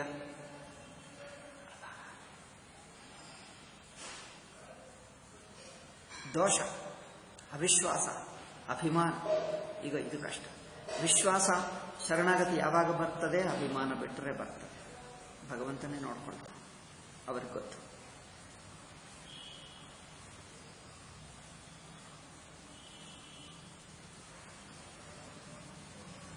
ಆಯ್ತಾ? ಅದು ಶರಣಾಗತಿ. ಅದರಿಂದ ಕೃಷ್ಣ ಕೃಷ್ಣ ಮಹಾವೀರ. ನಾವು ಅವನು ಮಾಡಿದೆ ಎಂದು ಕಥೆ ಮಾತ್ರ ನೋಡ್ತೀವಿ. ಆ ಕಥೆಯಲ್ಲಿ ಗೋಪಾಲರ ಹೃದಯದಲ್ಲಿರುವ ಶರಣಾಗತಿಯನ್ನು ನೋಡುವುದಂದ್ರೆ ನಮಗೂ ಆ ಶರಣಾಗತಿ ಭಾವನೆ ಬರಬೇಕು. ಅದು ಕಥೆ ಕೇಳಿದ ಪ್ರಯೋಜನ. ಕಥೆ ಕೇಳಿದ್ರೆ ಅವರೇನೋ ಇದ್ದ ಕಷ್ಟದಲ್ಲಿ ಕೃಷ್ಣ ಕೃಷ್ಣ ಹೇಳಿದ, ಬಂದು ರಕ್ಷಣೆ ಮಾಡಿದ, ಇದು ಚೆನ್ನಾಗಿದೆ ಕಥೆ, ನಾನು ಮಾಡ್ತೀನಿ. ಇದೇನಪ್ಪ ಮಕ್ಕಳ ಆಟ ಅನ್ಕೊಂಡಿದ್ದೀಯಾ? ಅದಲ್ಲ. ಅವರು ಸುಮ್ಮನೆ ಕಥೆ ಸಿನಿಮಾಯಲ್ಲಿ ನೋಡಿದ ಕಥೆ ಅಲ್ಲ. ಅವರ ಹೃದಯದಲ್ಲಿ ಯಾವ ಬಗೆಯಾದ ಶರಣಾಗತಿ ಇತ್ತೋ ಆ ಶರಣಾಗತಿ ಭಾವನೆ ನಮಗೆ ಬರಬೇಕು. ಬರ್ತಾ ಇದೆ? ಬಂದಿಲ್ಲ ಅಂದ್ರೆ ನೀವು ಕಥೆ ಸರಿಯಾಗಿ ಕೇಳಲಿಲ್ಲ. ಆ ಗೋಪಾಲರು ಯಾವ ಸ್ಥಿತಿಯಲ್ಲಿದ್ದಾರೆ, ಅವರ ಮನಸ್ಸಿನ ಸ್ಥಿತಿ ನೋಡಿ ಆ ಸ್ಥಿತಿಗೆ ಬರಬೇಕು ನಾವು. ಅವರ ಅಭಿಮಾನ ಬಿಟ್ಟರು, ಕೃಷ್ಣನನ್ನು ಪೂರ್ತಿ ನಂಬಿಕೊಂಡರು. ಈಗ ಮಾಡ್ತಾನೆ. ಚಿಕ್ಕ ಮಗುಕ್ಕೆ ಏಕೆ ಅಮ್ಮ ಅಂದು ಹತ್ತಾರೆ, ಅಮ್ಮ ನೋಡ್ತಾನೆ ಎಂದು ಎಷ್ಟು ನಂಬಿಕೆ ನೋಡಿ. ಅಮ್ಮನೇ ಬಂದು ನಮಗೆ ನೋಡ್ತಾಳೆ, ಯಾವುದೇ ಕಷ್ಟ ಬರಲಿ, ಅದೊಂದು ನಂಬಿಕೆ ಇದೆ ನೋಡಿ. ಆ ನಂಬಿಕೆ ಆ ಗೋಪಾಲರಲ್ಲಿ ಹೇಗಿದೆಯೋ ಅದು ಕಲಿಯಬೇಕು. ನಾವು ಗೋಪಾಲರ ಸ್ಥಾನದಲ್ಲೇ ಇದ್ದೀವಿ. ನಮಗೆ ಕೃಷ್ಣ ನೋಡ್ತಾನೆ, ನಿಜವಾದ ಕಷ್ಟ ಬಂತು ನೋಡ್ತಾನೆ. ಏಕೆ? ಅವ್ರು ನೋಡದಿದ್ದರೆ ಯಾರು ನೋಡ್ತಾರೆ? ಇಷ್ಟು ದಿವಸ ನೋಡಿದ್ದು ಅವನೇ. ಇಷ್ಟು ದಿವಸ ನಾವು ಹುಟ್ಟಿದ ದಿವಸದಿಂದ ಇಷ್ಟುವರೆಗೂ ಯಾರು? ನಮ್ಮ ಶಾಸ್ತ್ರಗಳು ಹೇಳ್ತಾರೆ, ತಾಯಿ ಹೊಟ್ಟೆಯಲ್ಲಿರುವಾಗ ಅವರನ್ನು ಬದುಕಿಸಿದ್ದು ಯಾರು? ಏಕಂದ್ರೆ ಅವರು ಒಳಗೆ ಇದ್ದಾನೋ ಸತ್ತು ಹೋದನೋ, ಹೇಗಿದ್ದಾನೋ, ಅನಾರೋಗ್ಯವೋ ರೋಗವೋ ಯಾರು ನೋಡಿದ್ದಾರೆ? ಒಳಗಿರುವಾಗ ಯಾರು ನೋಡ್ತಾರಪ್ಪ? ಅದು ಭಗವಂತನೇ ಅಲ್ಲಿ ರಕ್ಷಣೆ ಮಾಡಿ. ಚಿಕ್ಕ ಮಗುವಾಗಿರುವಾಗ ರಕ್ಷಣೆ ಮಾಡಿದ್ದೆ ಯಾರು? ಯಾಕಂದ್ರೆ ಯಾವ ಕ್ಷಣ ಎಲ್ಲಿ ಹೋಗ್ತಾನೋ, ಎಲ್ಲಿ ಬೀಳುತ್ತಾನೋ, ಏನಾಗ್ತದೋ ಗೊತ್ತಿಲ್ಲ. ಆದರೂ ರಕ್ಷಣೆ ಮಾಡಿದ. ಇಷ್ಟೊತ್ತು ನಮ್ಮನ್ನು ಯಾರು ರಕ್ಷಣೆ ಮಾಡ್ತಾ ಬಂದಿದ್ದರೋ ಅವನೇ ಈಗಲೂ ಮಾಡ್ತಾನೆ, ಈಗಲೂ ಮಾಡ್ತಾ ಇದ್ದಾನೆ, ಈಗಲೂ ತಕ್ಷಣವೂ ಅವನೇ ಇದ್ದಾನೆ. ಆ ಶರಣಾಗತಿಯ ರಹಸ್ಯ ಬರಲಿ, ನಿಜವಾದ ನಂಬಿಕೆ ಬರಲಿ ಹೃದಯದಲ್ಲಿ. ಈಗಲೂ ಮಾಡ್ತಾನೋ ಅಲ್ಲವೋ ಏಕೆ ಇಷ್ಟೊತ್ತು ಯಾರು ಮಾಡಿದ್ದಾರೆ? ನಿಮ್ಮನ್ನು, ನಮ್ಮನ್ನು, ಇಡೀ ಪ್ರಪಂಚವನ್ನು ಯಾರು ನೋಡಿದ್ದಾರೆ? ಅಲ್ಲಲ್ಲ, ಅವರಿಗೆ ನೆಂಟರಿದ್ದಾರೆ, ಅವರಿಗೆ ಪೊಲೀಸ್ ಇದೆ, ಅವರಿಗೆ ತನ್ನ ಸೇವಕರಿದ್ದಾರೆ, ಅವರಿಗೆ ಅಮ್ಮ ಅಪ್ಪ ಇದ್ದಾರೆ, ನೋಡಿಕೊಳ್ಳುವುದಕ್ಕೆ ನಮಗೆ ಯಾರಿಲ್ಲ. ಅಯ್ಯೋ, ಇದೇ ಮೂರ್ಖತ. ಯಾರ ಅಮ್ಮ ಅಪ್ಪ? ಸುಮ್ಮನೆ ನಾಮ ಮಾತ್ರ. ಅವರ ಮೂಲಕ ಅವರನ್ನು ನಿಮಿತ್ತ ಮಾಡಿಕೊಂಡು ಶರಣು ಕೊಟ್ಟಿದ್ದು ಭಗವಂತನೇ. ನೋಡಿ, ನಮಗೆ ಬಂಧುಗಳು ಪೊಲೀಸ್ಗೂ ಟೆಲಿಫೋನ್ ಮಾಡಿದರೆ ಪೊಲೀಸ್ ಬಂದು ರಕ್ಷಣೆ ಮಾಡ್ತಾರೆ. ಪೊಲೀಸು ರಕ್ಷಣೆ ಮಾಡುವುದು ಭಗವಂತನ ಪ್ರೇರಣದಿಂದಲೇ. ಪೊಲೀಸ್ ನಿಮಿತ್ತ ಮಾತ್ರ. ಪೊಲೀಸನ್ನು ಸಲಕರಣೆಯಾಗಿ ಬಳಸಿಕೊಂಡು ಬಂದಿದ್ದು ಭಗವಂತ. ಮನುಷ್ಯರನ್ನು, ನೆಂಟರನ್ನು ಸಲಕರಣೆಯಾಗಿ ಬಳಸಿಕೊಂಡು ಬರುತ್ತಿದ್ದು ಭಗವಂತ. ಕ್ಷಣ ಕ್ಷಣದಲ್ಲಿ ಇಲ್ಲೇ ಇದ್ದಾನೆ, ಹೃದಯದಲ್ಲೇ ಇದ್ದಾನೆ. ಅವರ ಕರುಣೆ ನೋಡಿ, ಅವರ ದಯೆ ನೋಡಿ. ಅವರ ಕರುಣ ದಯೆ ನಿಮಗೆ ವಾಸ್ತವಿಕವಾಗಬೇಕು. ನೋಡಿ, ಇಲ್ಲಿ ಲೈಟ್ ಆನ್ ಇದೆ ಅಂದ್ರೆ ಹೇಗೆ ಕಂಡು ಬರ್ತಾ ಇದೆಯೋ, ಈಗ ಫ್ಯಾನ್ ಹೇಗೆ ತಿರುಗುತ್ತಾ ಇದೆ ಎಂದು ನಮಗೆ ಗಾಳಿ ಬರುತ್ತಾ ಇದೆಯೋ ಹಾಗೆ ಈಗ ಇಲ್ಲೇ ಇದ್ದಾನೆ ಸ್ವಯಂ ಭಗವಂತ ಇಲ್ಲಿದ್ದಾನೆ. ನಮ್ಮ ಕಷ್ಟ ಅವರಿಗೆ ಗೊತ್ತಾಗ್ತಾ ಇದೆ, ಅವ್ರು ಮಾಡ್ತಾನೆ. ಅನನ್ಯಾಶ್ಚಿಂತಯಂತೋ ಮಾಂ ಯೇ ಜನಾ ಪರ್ಯುಪಾಸತೆ. ಅನನ್ಯವಾದ ಚಿಂತನ. ಈಗ ಬೇರೆ ರಕ್ಷಣಾ ನಾನು ನೋಡ್ಕೊಳ್ತೀನಿ, ಬೇರೆಯವರಾಗ್ತೇನೆ, ಎಲ್ಲರನ್ನು ಬಿಟ್ಟು ಅವರಿಗೆ ಸಮರ್ಪಿಸಿದ್ದರೆ ಅವನೇ ನೋಡ್ತಾನೆ ಎಂದು ಅಷ್ಟು ಗಟ್ಟಿ ಸಮರ್ಪಣೆ ಇದ್ದರೆ ನೋಡ್ತಾನೆ. ಅನನ್ಯಾಶ್ಚಿಂತಯಂತೋ ಮಾಂ ಯೇ ಜನಾ ಪರ್ಯುಪಾಸತೆ ತೇಷಾಂ ನಿತ್ಯಾಭಿಯುಕ್ತಾನಾಂ ಯೋಗಕ್ಷೇಮಂ ವಹಮ್ಯಹಂ. ಮನಸ್ಸಿನಲ್ಲಿ ಧೈರ್ಯ ಎಲ್ಲಿದೆ? ಮನಸ್ಸು ಮೇಲೆ ಇಲ್ಲ, ಭಗವಂತನ ಮೇಲೆ ಇದೆ. ತಮ್ಮ ಮನಸ್ಸು ಭಗವಂತನ ಕೈಗೆ ಒಪ್ಪಿಸಿದ್ದೀವಿ. ಏನಾಗ್ತದೋ ಗೊತ್ತಿಲ್ಲ, ಏನು ಮಾಡಿದ್ದರೂ ಇಷ್ಟವೇ. ಹೀಗೆ ಆಗಬೇಕು ಎಂದು ಆಗ್ರಹ ಮಾಡಬೇಡ. ಏನು ಮಾಡ್ತೀಯೋ ನಿನಗೆ ಇಷ್ಟ, ನಿನಗೆ ಗೊತ್ತು. ನನಗಿಂತ ಚೆನ್ನಾಗಿ ನಿನಗೆ ಗೊತ್ತು ಪ್ರಭು, ಅಲ್ಲವೇ?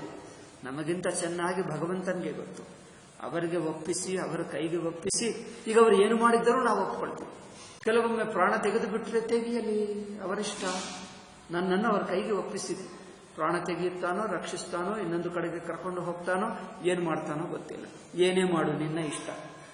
ಭಗವಂತನ ಇಷ್ಟವೇ ನನ್ನ ಇಷ್ಟ. ಈಗ ನನ್ನ ಇಷ್ಟ ಮೇಲೆ ನಾನು ಆಗ್ರಹ ಮಾಡಲ್ಲ. ಅದನ್ನು ಮಾಡಿ ಬಿಟ್ಟೆ, ಪೂರ್ತಿ ಅವರಿಗೆ ಬಿಟ್ಟೆ. ನನಗಿಂತ ಚೆನ್ನಾಗಿ ನಿನಗೆ ಗೊತ್ತು. ಏಕೆ? ಈ ಕೈ, ಕಾಲು, ಶರೀರ, ಮನಸ್ಸು, ಇಂದ್ರಿಯ ಎಲ್ಲ ನಿನ್ನದು. ನನ್ನದು ಎಷ್ಟೋ ನನಗಿಂತ ಮೊದಲು ನಿನ್ನದು.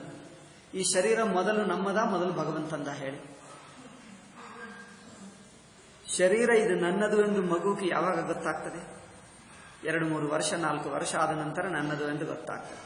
ಅದಕ್ಕಿಂತ ಮುಂಚೆ ಇನ್ನೂ 3 ತಿಂಗಳು, 6 ತಿಂಗಳು, 1 ವರ್ಷ ಇರುವಾಗ ಈ ಕೈ ಕಾಲು ನನ್ನದು ಎಂದು ಗೊತ್ತಿಲ್ಲ. ಯಾರು ನೋಡಿದರೆ? ಭಗವಂತನೇ ನೋಡಿಕೊಂಡು ಬಂದಿದ್ದರಲ್ಲ. ತಾಯಿ ಹೊಟ್ಟೆಯಲ್ಲಿರುವಾಗ ಯಾರು ನೋಡಿದ್ದಾರೆ? ಆದ್ದರಿಂದ ಈ ಶರೀರ ಇಷ್ಟೊತ್ತು ಭಗವಂತ ನೋಡಿದ. ಈಗ ಮಾಡ್ತಾ ಇದ್ದೀವಿ, ಪ್ರಭು ನನ್ನನ್ನು ರಕ್ಷಿಸು ಎಂದು. ಏನಪ್ಪಾ ಈಗ ಕೇಳ್ತಾ ಇದ್ದೀವಿ? ನಿಮಗೆ ಬಾಯೇ ಇರಲಿಲ್ಲ ಹಿಂದೆ, ನೀವು ಮಾತಾಡೋದಕ್ಕೆ ಮಾತಿರಲಿಲ್ಲ. ಆ ಹಿಂದಿನಿಂದ ಯಾರು ನೋಡ್ಕೊಳ್ತಾ ಬಂದರು? ನಾನು ನೋಡಲಿಲ್ಲವಾ? ನನಗೆ ಗೊತ್ತಿಲ್ಲವಾ? ನೀವು ಕೇಳುವಕ್ಕೆ ಮುಂಚೆನೇ ನನಗೆ ಗೊತ್ತು. ನೀವು ಶರಣಾಗತಿ ಹೊಕ್ಕುವಕ್ಕೆ ಮುಂಚೆ, ಬಾಯಿನಿಂದ ಕೇಳುವಕ್ಕೆ ಮುಂಚೆನಿಂದಲೇ ನಾನಿದ್ದೆ. ಆವಾಗಿನಿಂದಲೇ ನಾನು ನೋಡ್ಕೊಳ್ತಾ ಬಂದಿದ್ದೀನಿ. ಈಗ ಮಾಡು ಅಂದ್ರೆ ನೀವು ಹೇಳುವಕ್ಕೆ ಮುಂಚೆನೇ ನಾನು ಮಾಡ್ತಾ ಇದ್ದೆ ಅಲ್ಲ. ಅಂದರೆ ಈ ಶರೀರ ನಮ್ಮದಾಗುವಕ್ಕೆ ಮುಂಚೆ ಭಗವಂತಂದಾಯಿತು. ಭಗವಂತಂದಾಗುವುದರಿಂದ ಇದನ್ನು ತಯಾರು ಮಾಡಿದ ಶರೀರವನ್ನು ತಯಾರು ಮಾಡಿ ಇದನ್ನು ನೀವು ಬಳಸ್ಕೋ ಎಂದು ಕೊಟ್ಟ. ಅಂದರೆ ನಮಗೆ ಕೊಡುವಕ್ಕೆ ಮುಂಚೆ ಯಾರು ನೋಡಿದ್ದಾರೆ ಆ ಶರೀರವನ್ನು? ತಾನೇ ನೋಡ್ತಾ ಬಂದಿದ್ದ. ಇಷ್ಟು ದಿವಸ ತಾನೇ ನೋಡಿದ ಭಗವಂತ. ಆದ್ದರಿಂದ ಭಗವಂತನಿಗೆ ಹೇಳುವುದ, ನನ್ನ ಶರೀರ ಹಾಳಾಗ್ತಾ ಇದೆ, ನೋಡು ಅಂದು.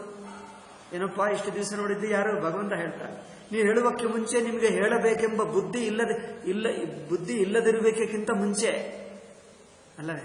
ಆವಾಗ ನಾನೇ ನೋಡುತ್ತಿದ್ದೆ. ಈಗ ನಿಮಗೆ ಬುದ್ಧಿ ಬಂತು, ಈಗ ಸ್ವಲ್ಪ ನೀವು ಬೆಳೆದಿದ್ದೀವಿ, ಸ್ವಲ್ಪ ಹಿರಿಯನಾಗಿದ್ದೀವಿ. ಅಯ್ಯೋ ಭಗವಂತ ನೋಡದಿದ್ದರೆ ಹೇಗೆ ಎಂದು ಭಗವಂತನ ಮೇಲೇ ಸಂದೇಹವಾಯ್ತಾ? ನೋಡಿ, ಇವನು ಹುಟ್ಟುವಕ್ಕೆ ಮುಂಚಿನಿಂದಲೇ ಭಗವಂತ ನೋಡ್ತಾ ಇದ್ದಾನೆ. ಈಗ ಅವರು ಹುಟ್ಟಿದ ನಂತರ, ಬೆಳೆದ ನಂತರ, ಅಯ್ಯೋ ಭಗವಂತ ಏನು ನೋಡಲೇ ಇಲ್ಲ ನನಗೆ, ಅದು ಕೊಟ್ಟಿಲ್ಲ, ಇದು ಕೊಟ್ಟಿಲ್ಲ ಎಂದು ಹೋಗಿ ಭಗವಂತನ ಕೇಳ್ತಾನೆ. ಭಗವಂತ ನೀವು ಕೊಟ್ಟೇ ಇಲ್ಲ ನನಗೆ. ಓ మరి ನೀವು ಕೇಳುವಕ್ಕೆ ಮುಂಚೆ ಇಷ್ಟು ದಿವಸ ಯಾರು ನೋಡಿದ್ದಾರೆ? ಅದು ನೋಡಿ, ಆ ಹಿಂದಿಂದು ತಿಳ್ಕೊಂಡರೆ ಶರಣಾಗತಿ ಬರ್ತದೆ. ಅಯ್ಯೋ ಇಷ್ಟು ದಿವಸ ಯಾರು ನೋಡಿದ್ದಾರೆ? ಅವನೇ ಅಲ್ಲವೇ? మరి ಅವರೇ ನೋಡಿದ್ದನ್ನು ನಾನೇ ಅನ್ನೋ ಒಂದು ಅಭಿಮಾನ ಮಾಡಿಕೊಂಡೆ. ಆ ಅಭಿಮಾನ ಬಿಟ್ಟರೆ, ಅಯ್ಯೋ ನಾನು ನಿನಗೆ ಶರಣು ಹೊಕ್ಕುವುದಂದ್ರೆ ಅರ್ಥವೇನು? ನನ್ನ ಅಭಿಮಾನ ಇಷ್ಟು ದಿವಸ ಇಟ್ಕೊಂಡೆ, ನಾನೇ ನನ್ನನ್ನು ನೋಡ್ಕೊಳ್ತಾ ಇದ್ದೀನಿ ಎಂದು. ನನಗೆ ಗೊತ್ತಿಲ್ಲದ ದಿವಸದಿಂದ ನೀವೇ ನೋಡ್ತಾ ಬಂದಿದ್ದೀರಿ. ಚಿಕ್ಕ ಮಗುವಾಗಿರುವಾಗ ಯಾರು ನೋಡಿದ್ದಾರೆ? ಏನೋ ಕೈ ಕಾಲು ಏನಾಗುತ್ತಿತ್ತೋ ನಮಗೇನು ಗೊತ್ತು. ಸಣ್ಣ ಮಗುವಾಗಿರುವಾಗ ನನ್ನ ಕೈ ಕಾಲು ನಾನೇ ನೋಡ್ಕೊಳ್ಳಬೇಕೆಂದಿತ್ತ? మరి ಯಾರು ನೋಡಿದ್ದಾರೆ? ಭಗವಂತನೇ ನೋಡಿದ. ಹಾಗೆ ಇದೆಲ್ಲ ನೆನಪಿಸಿಕೊಂಡರೆ, ಅಯ್ಯೋ ರಾಮ, ಭಗವಂತನೇ ನೋಡ್ತಾ ಇದ್ದಾನೆ, ಈಗಲೂ ನೋಡ್ತಾ ಇದ್ದಾನೆ, ಇಲ್ಲೇ ಇದ್ದಾನೆ, ಹೆಜ್ಜೆ ಹೆಜ್ಜೆದಲ್ಲಿದ್ದಾನೆ, ನನ್ನ ಅಂತರಾತ್ಮವಾಗಿದ್ದಾನೆ, ತಾನೇ ನೋಡ್ತಾ ಇದ್ದಾನೆ. ನಮಗೆ ಗೊತ್ತೇ ಇಲ್ಲ. ಮಧ್ಯದಲ್ಲಿ ನಾನೇ ಅಭಿಮಾನ ಪಟ್ಕೊಂಡೆ. ಅಭಿಮಾನವೇ ವ್ಯರ್ಥ. ಅವನೇ ಇಷ್ಟು ದಿವಸ ನೋಡಿದ, ಇನ್ನು ಮುಂದೆ ನೋಡ್ತಾನೆ, ನಾನೇನು ಮಾಡಿದ್ದು ಎಂದು ಅಭಿಮಾನ ಕರಗಿ ಹೋಗುವುದೇ ಶರಣಾಗತಿ. ನಮಗೆ ಸಾಂಪ್ರದಾಯಿಕರು ಹೇಳ್ತಾರೆ, ಬಸ್ಸು ಹತ್ತಿ ಒಬ್ಬನಂತೆ ಬಸ್ಸು ಹತ್ತಿ ತನ್ನ ಸೂಟ್ ಕೇಸ್ ತಲೆ ಮೇಲೆ ಇಟ್ಕೊಂಡನಂತೆ. ಎಲ್ಲರೂ ಕೇಳಿರ್ಬೋದು ಈ ಕಥೆಗಳು, ಯಾವಾಗಿನಿಂದಲೋ ಬರ್ತಾ ಇದೆ. ಬಸ್ಸೋ ರೈಲೋ ಹತ್ತಿ ಅಯ್ಯೋ ನನ್ನ ಸೂಟ್ ಕೇಸ್ ಏನಾಗ್ತದೆ ಎಂದು, ಸೂಟ್ ಕೇಸು ಬ್ಯಾಗು, ಈ ಕಾಲದಲ್ಲಿ ಸೂಟ್ ಕೇಸ್ ಹೇಳ್ತಾರೆ, ಪೂರ್ವ ಕಾಲದಲ್ಲಿ ಒಂದು ಏನು ಗಂಟು ಹೇಳ್ತಾರೆ, ಮೂಟ ಹಾಕಿ ಹೇಳ್ತಾರೆ. ಹೌದು, ಗಂಟು ಅಂದ್ರೆ ಕಟ್ಟಿದ್ದು.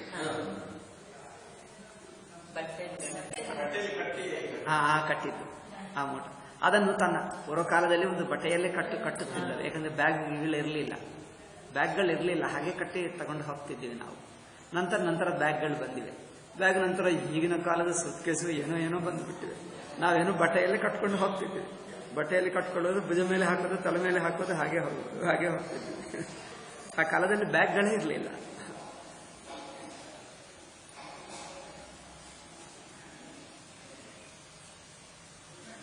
ಅದೇ ಬ್ಯಾಗ್ ಅಲ್ಲ. ಸೂಟ್ ಕೇಸ್ ನೋಡಿ, ಉದ್ದ ಇದ್ದರೆ ಇಷ್ಟೇ ಇರುತ್ತದೆ. ಒಂದು ವಸ್ತು ಅಗಲ ಹೆಚ್ಚಿದೆ, ಸೂಟ್ ಕೇಸ್ ನೆಡಕ್ಕಾಗ್ತದೆ ಆಗಲ್ಲ. ಅದೇ ನಮ್ಮ ಬ್ಯಾಗ್ ನೋಡಿ, ಇಂಥದ್ದು ಬಟ್ಟೆ ನೋಡಿ, ಉತ್ತರೀಯ ಬಟ್ಟೆ ಹಾಕಿಬಿಟ್ರೆ ದಪ್ಪದೂ ಆಗಬಹುದು, ತೆಳ್ಳಗಿರಬಹುದು, ಉದ್ದಕ್ಕಿರಬಹುದು, ಅಗಲ ಇರಬಹುದು, ಹೇಗಿದ್ದರೂ ಆಗ್ತಿದೆ ಅಲ್ಲ. ನಮ್ಮ ಬ್ಯಾಗೇ ಚೆನ್ನಾಗಿದೆ, ನಮ್ಮ ಹಳ್ಳಿ ಜನರ ಬ್ಯಾಗ್. ಬಟ್ಟೆ ಇಂಥದ್ದು ಹಾಕೋದು ಏನೇ ಇರಲಿ ಎಲ್ಲ ಹಾಕಿಬಿಡು, ಗಂಟು ಕಟ್ಟುವುದು, ಹೀಗೆ ಭುಜ ಮೇಲೆ ಹಾಕೊಳ್ಳೋದು, ನಡ್ಕೊಂಡು ಹೋಗೋದು, ಇದೇ ನಾವು ಹೋಗ್ಬೇಕು ಅಲ್ಲ. ಎಲ್ಲ ದಪ್ಪದಿರಬಹುದು, ಸಣ್ಣದಿರಬಹುದು. ನಮ್ಮ ಬ್ಯಾಗ್ ದೊಡ್ಡದಾದರೆ ಕಷ್ಟ. ಸೂಟ್ ಕೇಸ್ನಲ್ಲಿ ಸ್ವಲ್ಪನೇ ತಗೊಂಡು ಬರಬೇಕಂದ್ರೆ ಸೂಟ್ ಕೇಸ್ ದಪ್ಪದಾಗಿ ಬಿಟ್ರೆ ಖಾಲಿ ಸೂಟ್ ಕೇಸು ಹಾಗೆ ಎತ್ಕೊಂಡು ಬರಬೇಕು. ಸ್ವಲ್ಪ ಹೆಚ್ಚಿದ್ದರೆ ಸೂಟ್ ಕೇಸ್ ತಡ್ಕೊಳ್ಳಕ್ಕಾಗಲ್ಲ. ನಮ್ಮ ಬ್ಯಾಗಿನಲ್ಲಿ ಸಣ್ಣದಿದ್ದರೆ ಸಣ್ಣದಾಗ್ತದೆ, ದೊಡ್ಡದಿದ್ದರೆ ದೊಡ್ಡದಾಗ್ತದೆ ಅಲ್ಲವೇ. ಹೇಗಾದರೆ ಹಾಗೆ ಅಡ್ಜಸ್ಟ್ ಆಗ್ತದೆ. ನಮ್ಮ ಹಳ್ಳಿ ಜನರ ಸೂಟ್ ಕೇಸೇ ಚೆನ್ನಾಗಿದೆ ಅಲ್ಲವೇ. ಇಲ್ಲಿ ಭುಜ ಮೇಲೆ ಉತ್ತರೀಯ ಹಾಕ್ಕೊಳ್ತಿದ್ದಾರೆ, ಅದೇ ಸೂಟ್ ಕೇಸ್, ಅದೆಲ್ಲಕ್ಕೆ ಆಗುತ್ತದೆ. ಕೆಳಗೆ ಹಾಕ್ಕೊಳ್ಳಬಹುದು ಮಲಗಬೇಕಾದ್ರೆ. ಅದೇ ಸ್ನಾನ ಮಾಡಬೇಕಾದ್ರೆ ಮಡಿ ಅಂದರೆ ಅದರಿಂದಲೇ ಮಾಡಬಹುದು ಎಕ್ಸ್ಟ್ರಾ. ತಲೆಗೆ ಬಿಸಿಲು ಹೆಚ್ಚಾದರೆ ತಲೆಗೆ ಸುಟ್ಕೊಳ್ಳಬಹುದು, ಚಳಿ ಹೆಚ್ಚಾದರೆ ಮಫ್ಲರ್ ಹಾಗೆ ಸುಟ್ಕೊಳ್ಳಬಹುದು. ಏನಾದರೂ ಕೊಡ್ತೀವಿ ಅಂದರೆ ಅದು ಕೆಳಗೆ ಹಾಕಿ ಅದರಲ್ಲಿ ಹಾಕ್ಕೊಂಡು ಅದನ್ನು ಬ್ಯಾಗ್, ಅದರಿಂದ ಎಲ್ಲ ಆಗುತ್ತದೆ. ಅದೇ ಬ್ಯಾಗು, ಅದೇ ಪೇಟೆ, ಅದೇ ಉತ್ತರೀಯ, ಅದೇ ಸ್ನಾನ, ಅದೇ ಮಡಿ, ಅದರಲ್ಲೇ ಅಲ್ಲ. ನೀವು ಸೂಟ್ ಕೇಸ್ನ ಪೇಟೆ ಮಾಡೋಕ್ಕಾಗ್ತದೆ? ಸೂಟ್ ಕೇಸ್ನಿಂದ ಪೇಟೆ ಕಟ್ಕೊಂಡು ನೋಡ್ತೀನಿ, ಸೂಟ್ ಕೇಸ್ ಆಗಲ್ಲ. ಸೂಟ್ ಕೇಸ್ ಇಷ್ಟು ದಪ್ಪದಿದ್ರೆ ಅಷ್ಟೇ ಇರುತ್ತದೆ ಫಿಕ್ಸ್, ಅದು ಸಣ್ಣದಾಗಲ್ಲ, ದೊಡ್ಡದಾಗಲ್ಲ. ಏನಪ್ಪ ಸೂಟ್ ಕೇಸ್ ಹೇಳ್ತಾರೆ. ಸೂಟ್ ಕೇಸ್ಗಿಂತ ಚೆನ್ನಾಗಿ ನಮ್ಮ ಹಳ್ಳಿ ಜನರ ಬ್ಯಾಗೇ ಚೆನ್ನಾಗಿದೆ, ಮಲ್ಟಿಪರ್ಪಸ್ ಅಲ್ಲ. ಆಧುನಿಕ ಹುಡುಗ ಇದು ನೋಡಿ, ಅಪ್ಪ ಎಷ್ಟು ಟೆಕ್ನಾಲಜಿ ಚೆನ್ನಾಗಿದೆ, ಭಾರತೀಯರ ಟೆಕ್ನಾಲಜಿ ಚೆನ್ನಾಗಿದೆ ಅಂತ ಹೇಳಿದ. ನೋಡಿ ಇದರಲ್ಲಿ ಎಲ್ಲ ಬರ್ತಾ ಇದೆ. ಈ ನಮ್ಮ ಅಮೆರಿಕನ್ ಟೆಕ್ನಾಲಜಿಗಿಂತ ಇಂಡಿಯನ್ ಟೆಕ್ನಾಲಜಿ ಚೆನ್ನಾಗಿದೆ ಅನ್ನೋ ಒಂದು ಕಾಲೇಜ್ ಹುಡುಗ ಹೇಳಿದ. ನೋಡಿ ಇದರಲ್ಲಿ ಎಲ್ಲ ಹಾಕಬಹುದು, ಅವು ಎಲ್ಲ ಕಟ್ತೀವಿ, ಎಲ್ಲ ಹಾಕಬಹುದು. ಎಷ್ಟು ಚೆನ್ನಾಗಿತ್ತು ನೋಡಿ. ದಪ್ಪದಂದ್ರೆ ದಪ್ಪದು, ಸಣ್ಣದಂದ್ರೆ ಸಣ್ಣ. ಹೇಗಾದ್ರೆ ಹಾಗೆ ಅದೇ ತಾನೇ ಅಡ್ಜಸ್ಟ್ ಆಗ್ತದೆ. ರಾಮಚಂದ್ರನ ಪುಷ್ಪಕ ವಿಮಾನ ಇತ್ತು ನೋಡಿ. ಪುಷ್ಪಕ ವಿಮಾನ ಗೊತ್ತಾ? 10 ಜನರಿದ್ದರೆ ಸಣ್ಣದಾಗ್ತದೆ, 20 ಜನರಿದ್ದರೆ ದೊಡ್ಡದಾಗ್ತದೆ, 100 ಜನರಾದರೆ ಇನ್ನೂ ದೊಡ್ಡದಾಗ್ತದೆ, 1000 ಜನರಿದ್ರೆ ಇನ್ನೂ ದೊಡ್ಡದಾಗ್ತದೆ, 5 ಜನರಿದ್ದರೆ ಸಣ್ಣದಾಗ್ತದೆ. ಅದೇ ವಿಮಾನ ದೊಡ್ಡದಾಗ್ತದೆ, ಅದೇ ವಿಮಾನ ಸಣ್ಣದಾಗ್ತದೆ ಅಲ್ಲವೇ. ಅದೇನಪ್ಪ ಆಗುತ್ತಿತ್ತಂತೆ, ಹಾಗೆ ಹೇಳ್ತದೆ ರಾಮಾಯಣ. ವಿಮಾನ ಸಣ್ಣದು ಆಗ್ತದೆ, ದೊಡ್ಡದಾಗ್ತದೆ. ನಮ್ಮ ಬ್ಯಾಗ್ ಹಾಗೆ ಅಲ್ಲವೇ, ನಮ್ಮ ಸೂಟ್ ಕೇಸ್ ಹಾಗೆ ದೊಡ್ಡದು ಆಗ್ತದೆ, ಸಣ್ಣದು ಆಗ್ತದೆ, ಎರಡೂ ಆಗ್ತದೆ.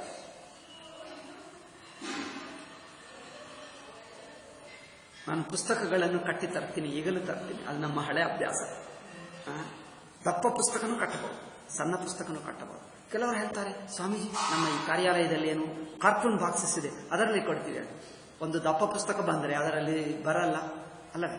ಸ್ವಲ್ಪ ಅಗಲ ಹೆಚ್ಚಿದ್ದರೆ ಇದು ಉದ್ದ ಇದೆ, ಪೆಟ್ಟಿಗೆನೇ ಬರಲ್ಲ. ಒಂದು ಪುಸ್ತಕ ಇಡ್ತೀವಿ, ಇನ್ನೊಂದು ಪಕ್ಕಕ್ಕೂ ಅರ್ಧ ಜಾಗ ಇದೆ, ಒಂದು ಪುಸ್ತಕ ಬರಲ್ಲ. ಅದು ಒಂದು ಪುಸ್ತಕಕ್ಕೆ ಕಡಿಮೆ ಆಗ್ತದೆ, ಸಣ್ಣದಿಟ್ಟರೆ ಹೆಚ್ಚಾಗ್ತದೆ, ಹಾಗೆ ಬಿಟ್ಬಿಟ್ರೆ ಖಾಲಿ ಇರುತ್ತದೆ. ಈ ಕಾರ್ಟೂನ್ ಬಾಕ್ಸು 10 ಕಾರ್ಟೂನ್ ಬಾಕ್ಸ್ ಇಟ್ಟಿದ್ದೀವಿ ಅಷ್ಟೇ. ನಾನು ಅದೆಲ್ಲ ನಮ್ಮ ಇದರಲ್ಲಿ ಕಟ್ಟಿಬಿಟ್ರೆ 5-6 ಆಗಿಬಿಟ್ಟಿದೆ, ನನ್ನ ಬಟ್ಟೆಯಲ್ಲಿ ಕಟ್ಟಿಬಿಟ್ಟು. ಹಬ್ಬ ನಾನು ಹೇಳಿದೆ, ನಮ್ಮ ಸೂಟ್ ಕೇಸೇ ಚೆನ್ನಾಗಿದೆ, ನಮ್ಮ ಹಳ್ಳಿ ಸೂಟ್ ಕೇಸೇ ಚೆನ್ನಾಗಿದೆ. ಇದು ಕಾರ್ಟೂನ್ ಬಾಕ್ಸ್ಗಳೆಲ್ಲ ಸುಮ್ಮನೆ ಅದರಿಂದ ಬೇಡ ಎಂದು ಹೇಳಿಬಿಟ್ಟು ನನ್ನ ಬಟ್ಟೆಯಲ್ಲಿ ಕಟ್ಟಿ ತಗೊಂಡು ಬಂದೆ. ಈಗಲೆಲ್ಲ ಬಟ್ಟೆಯಲ್ಲೇ ಇದೆ, ಹಾಗೆ ಇಟ್ಕೊಂಡಿದ್ದೆ. ನಮ್ಮ ಹಳ್ಳಿ ಪದ್ಧತಿ ಚೆನ್ನಾಗಿ ಸೂಟ್ ಕೇಸ್, ಗಂಟು ಬೇಕಾದ್ರೆ ದೊಡ್ಡದು ಕಟ್ಟಬಹುದು, ಸಣ್ಣದು ಕಟ್ಟಬಹುದು ಅಲ್ಲವೇ. ಅವಾಗಲೇ ತಕ್ಷಣ ಬ್ಯಾಗ್ ರೆಡಿ. ದೊಡ್ಡ ಬ್ಯಾಗ್, ಸಣ್ಣ ಬ್ಯಾಗ್, ದೊಡ್ಡದು ಬೇಕಾ ಸಣ್ಣದು ಬೇಕಾ, ದೊಡ್ಡದು ಸಣ್ಣದಂದ್ರೆ ಸಣ್ಣದು, ಆವಾಗಲೇ ಕಟ್ಬಿಡ್ತೀವಿ. ಹಾಗೆ ಭಗವಂತ ಏನ್ ಮಾಡ್ತಾನೆ, ಹಾಗಿರಬೇಕು ಹೀಗಿರಬೇಕು ಎಂದು ಫಿಕ್ಸ್ ಮೈಂಡ್ ಬೇಡ, ಆಗ್ರಹ ಬೇಡ. ಹೇಗೆ ಮಾಡ್ತಾನೋ ಅವರಿಗೆ ಗೊತ್ತು. ಹೇಗೆ ಮಾಡು, ನಿಮಗೆ ಬಿಟ್ಟಿದ್ದೀವಿ. ಹೇಗೆ ರಕ್ಷಣೆ ಮಾಡ್ತೀವೋ ಏನು ಮಾಡ್ತೀವೋ ನಿಮಗೆ ಬಿಟ್ಟೇ. ಅದು ನೋಡಿ ಆ ಶರಣಾಗತಿ. ನಾವು ಶರಣಾಗತಿ ಅಂದ್ರೆ ಒಂದು ಕಡೆ ಭಗವಂತನನ್ನು ಕರೆದು ಇನ್ನೊಂದು ಕಡೆ ನಾವೇ ಹಿಡ್ಕೊಳ್ತೀವಿ. ನೋಡ್ತಾನ ಸರಿಯಾಗಿ ಮಾಡ್ತಾನೋ ಅಲ್ಲವ. ಇದು ನೋಡಪ್ಪ, ಎಷ್ಟು ಅಭಿಮಾನ, ಎಷ್ಟು ಸಂದೇಹ ಬುದ್ಧಿ, ನಂಬಿಕೆನೇ ಇಲ್ಲ. ಅವರು ನೋಡ್ತಾನೆ, ಏಕೆ ಚಿಂತಾ ಅಲ್ಲವೇನು. ಯಾರೋ ಯಜ್ಞ ಮಾಡಿದರಂತೆ, ಮಳೆ ಆಗಬೇಕು, ಮಳೆಗಾಲ, ಮಳೆ ಆಗ್ತಾನೇ ಇಲ್ಲ. ಒಬ್ಬರು ಹೇಳಿದ್ದಾರೆ, ಈ ಯಜ್ಞ ಮಾಡಪ್ಪ ಇದೆ. ಯಜ್ಞ ಎಲ್ಲಿ, ಅಲ್ಲೆಲ್ಲೋ ದಡದಲ್ಲಿ ಮಾಡಿದ್ದಾರೆ, ಊರಿಗೆ ಹೊರಗೆ. ಈಗ ಮಾಡ್ತಾ ಇರುವಾಗ ಮಿಕ್ಕ ಜನರೆಲ್ಲ ಅಲ್ಲಿಗೆ ಹೋಗೋಣ ಎಂದು ಹೋಗ್ತಾ ಇದ್ದಾರೆ. ಒಬ್ಬ ಹುಡುಗ ಮಾತ್ರ ಛತ್ರಿ ತಗೊಂಡು ಹೊರಟಿದ್ದಾನಂತೆ. ಮಿಕ್ಕ ಜನರೆಲ್ಲ ಅವರಲ್ಲಿ ನೋಡಿ ನಕ್ಕಿದ್ದಾರೆ. ಏನಪ್ಪ ಮಳೆ ಇಲ್ಲ, ಏನಿಲ್ಲ ನೋಡು, ಒಂದು ಮೋಡ ಇಲ್ಲ, ಛತ್ರಿ ಇಟ್ಕೊಂಡು ಬಂದವೋ, ಎಲ್ಲರೂ ನಕ್ಕಿದ್ದಾರೆ. ಅವ್ರು ಸುಮ್ಮನೆ ಇದ್ದಾರೆ. ಮತ್ತೆ ಒಬ್ಬನು ಕೇಳಿದ, ಏನಪ್ಪ ಮಳೆ ಇಲ್ಲ, ಏಕೆ ತಂದಿದ್ದೀರಿ ಎಂದು. ನೋಡಿ, ನೀವು ಯಜ್ಞ ಮಾಡ್ತಾ ಇದ್ದೀರಿ, ಮಳೆ ಬರಬೇಕೆಂದು. ಮತ್ತೆ ಭಗವಂತ ಯಜ್ಞವನ್ನು ನೋಡಿ ಮಳೆ ಬರಿಸ್ತಾನಲ್ಲ, ಸುರಿಸ್ತಾನಲ್ಲ. ಆವಾಗ ಬರುವಾಗ ನಾವು ಛತ್ರಿ ಬೇಕಾಗ್ತದಲ್ಲವೇ. ಓ, ಜನರೆಲ್ಲ ನಕ್ಕಿದ್ದಾರೆ. ಒಬ್ಬರ ಅರ್ಥ ಮಾಡಿಕೊಂಡ, ನೋಡಿ ಇವರಿಗೆ ನಂಬಿಕೆ ಎಷ್ಟಿದೆ, ಯಜ್ಞ ಮಾಡಿದರೆ ಮಳೆ ಬರುತ್ತದೆ ಎಂದು ನಂಬಿಕೆ ಗಟ್ಟಿಯಾಗಿದೆ. ಅದರಿಂದ ಅವರು ಹೋಗುವಾಗ ಯಜ್ಞ ಮಾಡಿ ಬರುವಾಗ ಮಳೆ ಬರುತ್ತದಲ್ಲ ಎಂದು ಮೊದಲೇ ಛತ್ರಿ ತಗೊಂಡೇ ಹೋದ. ಆಗ ನಂಬಿಕೆ ನೋಡಿ ಭಗವಂತ ಮೇಲೆ ಎಷ್ಟು ನಂಬಿಕೆ ಇಟ್ಕೊಂಡ ನೋಡಿ. ಬರುವಾಗ ಮಳೆ ಬರ್ತದಲ್ಲ, ನಾವು ಯಜ್ಞ ಮಾಡ್ತಾ ಇದ್ದೀವಿ, ಭಗವಂತ ಮಳೆ ತರ್ತಾನೆ. ಅವ್ರು ಹೇಳಿದ್ರಾಗ ಹಾಗೆ ಇರಬೇಕು.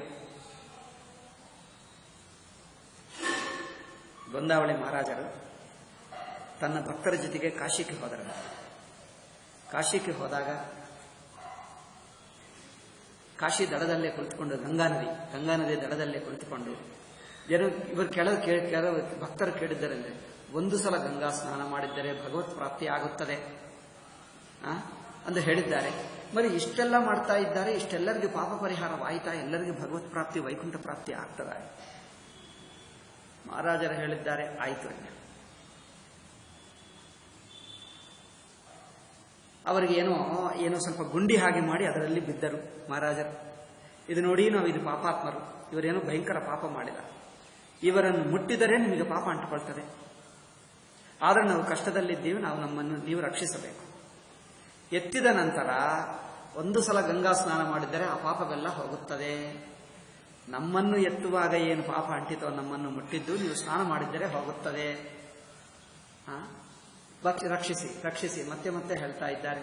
ಯಾರು ಬಂದಿಲ್ಲ, ಎಲ್ಲರೂ ಹತ್ತೀವಿ, ಇದು ಮುಟ್ಟಿದ್ರೆ ನಮಗೆ ಪಾಪ, ನಾವು ಮುಟ್ಟಲ್ಲ. ಎಲ್ಲರಿಗೂ ಅದೇ ಭಯ. ಒಬ್ಬನು ಬಂದ, ನಾನು ಮುಟ್ತೀನಿ ಅಂತ. ಇವರು ಹೇಳಿದ್ರೆ, ನೋಡಿ ನಿನಗೆ ಪಾಪ ಅಂಟುತ್ತದೆ. ಗಂಗಾ ನದಿ ಇದೆಯಲ್ಲ, ಸ್ನಾನ ಮಾಡ್ತೀನಿ, ನನಗೆ ಚಿಂತೆ ಮಾಡಿಬಿಡ್ತೀನಿ. ಅಷ್ಟೇ ಮಹಾರಾಜರು ತನ್ನ ನಿಜ ಸ್ವರೂಪಕ್ಕೆ ಬಂದು ತೋರಿಸಿದ್ದರು. ನೋಡಿ, ಇವನೊಬ್ಬನಿಗೆ ನಿಜವಾದ ಭಕ್ತಿ ಇದೆ, ಸ್ನಾನ ಮಾಡಿದ್ದರೆ ನನ್ನ ಪಾಪ ಹೋಗುತ್ತದೆ ಅಂತ ಎಷ್ಟು ಗಟ್ಟಿ ನಂಬಿಕೆ ನೋಡಿ.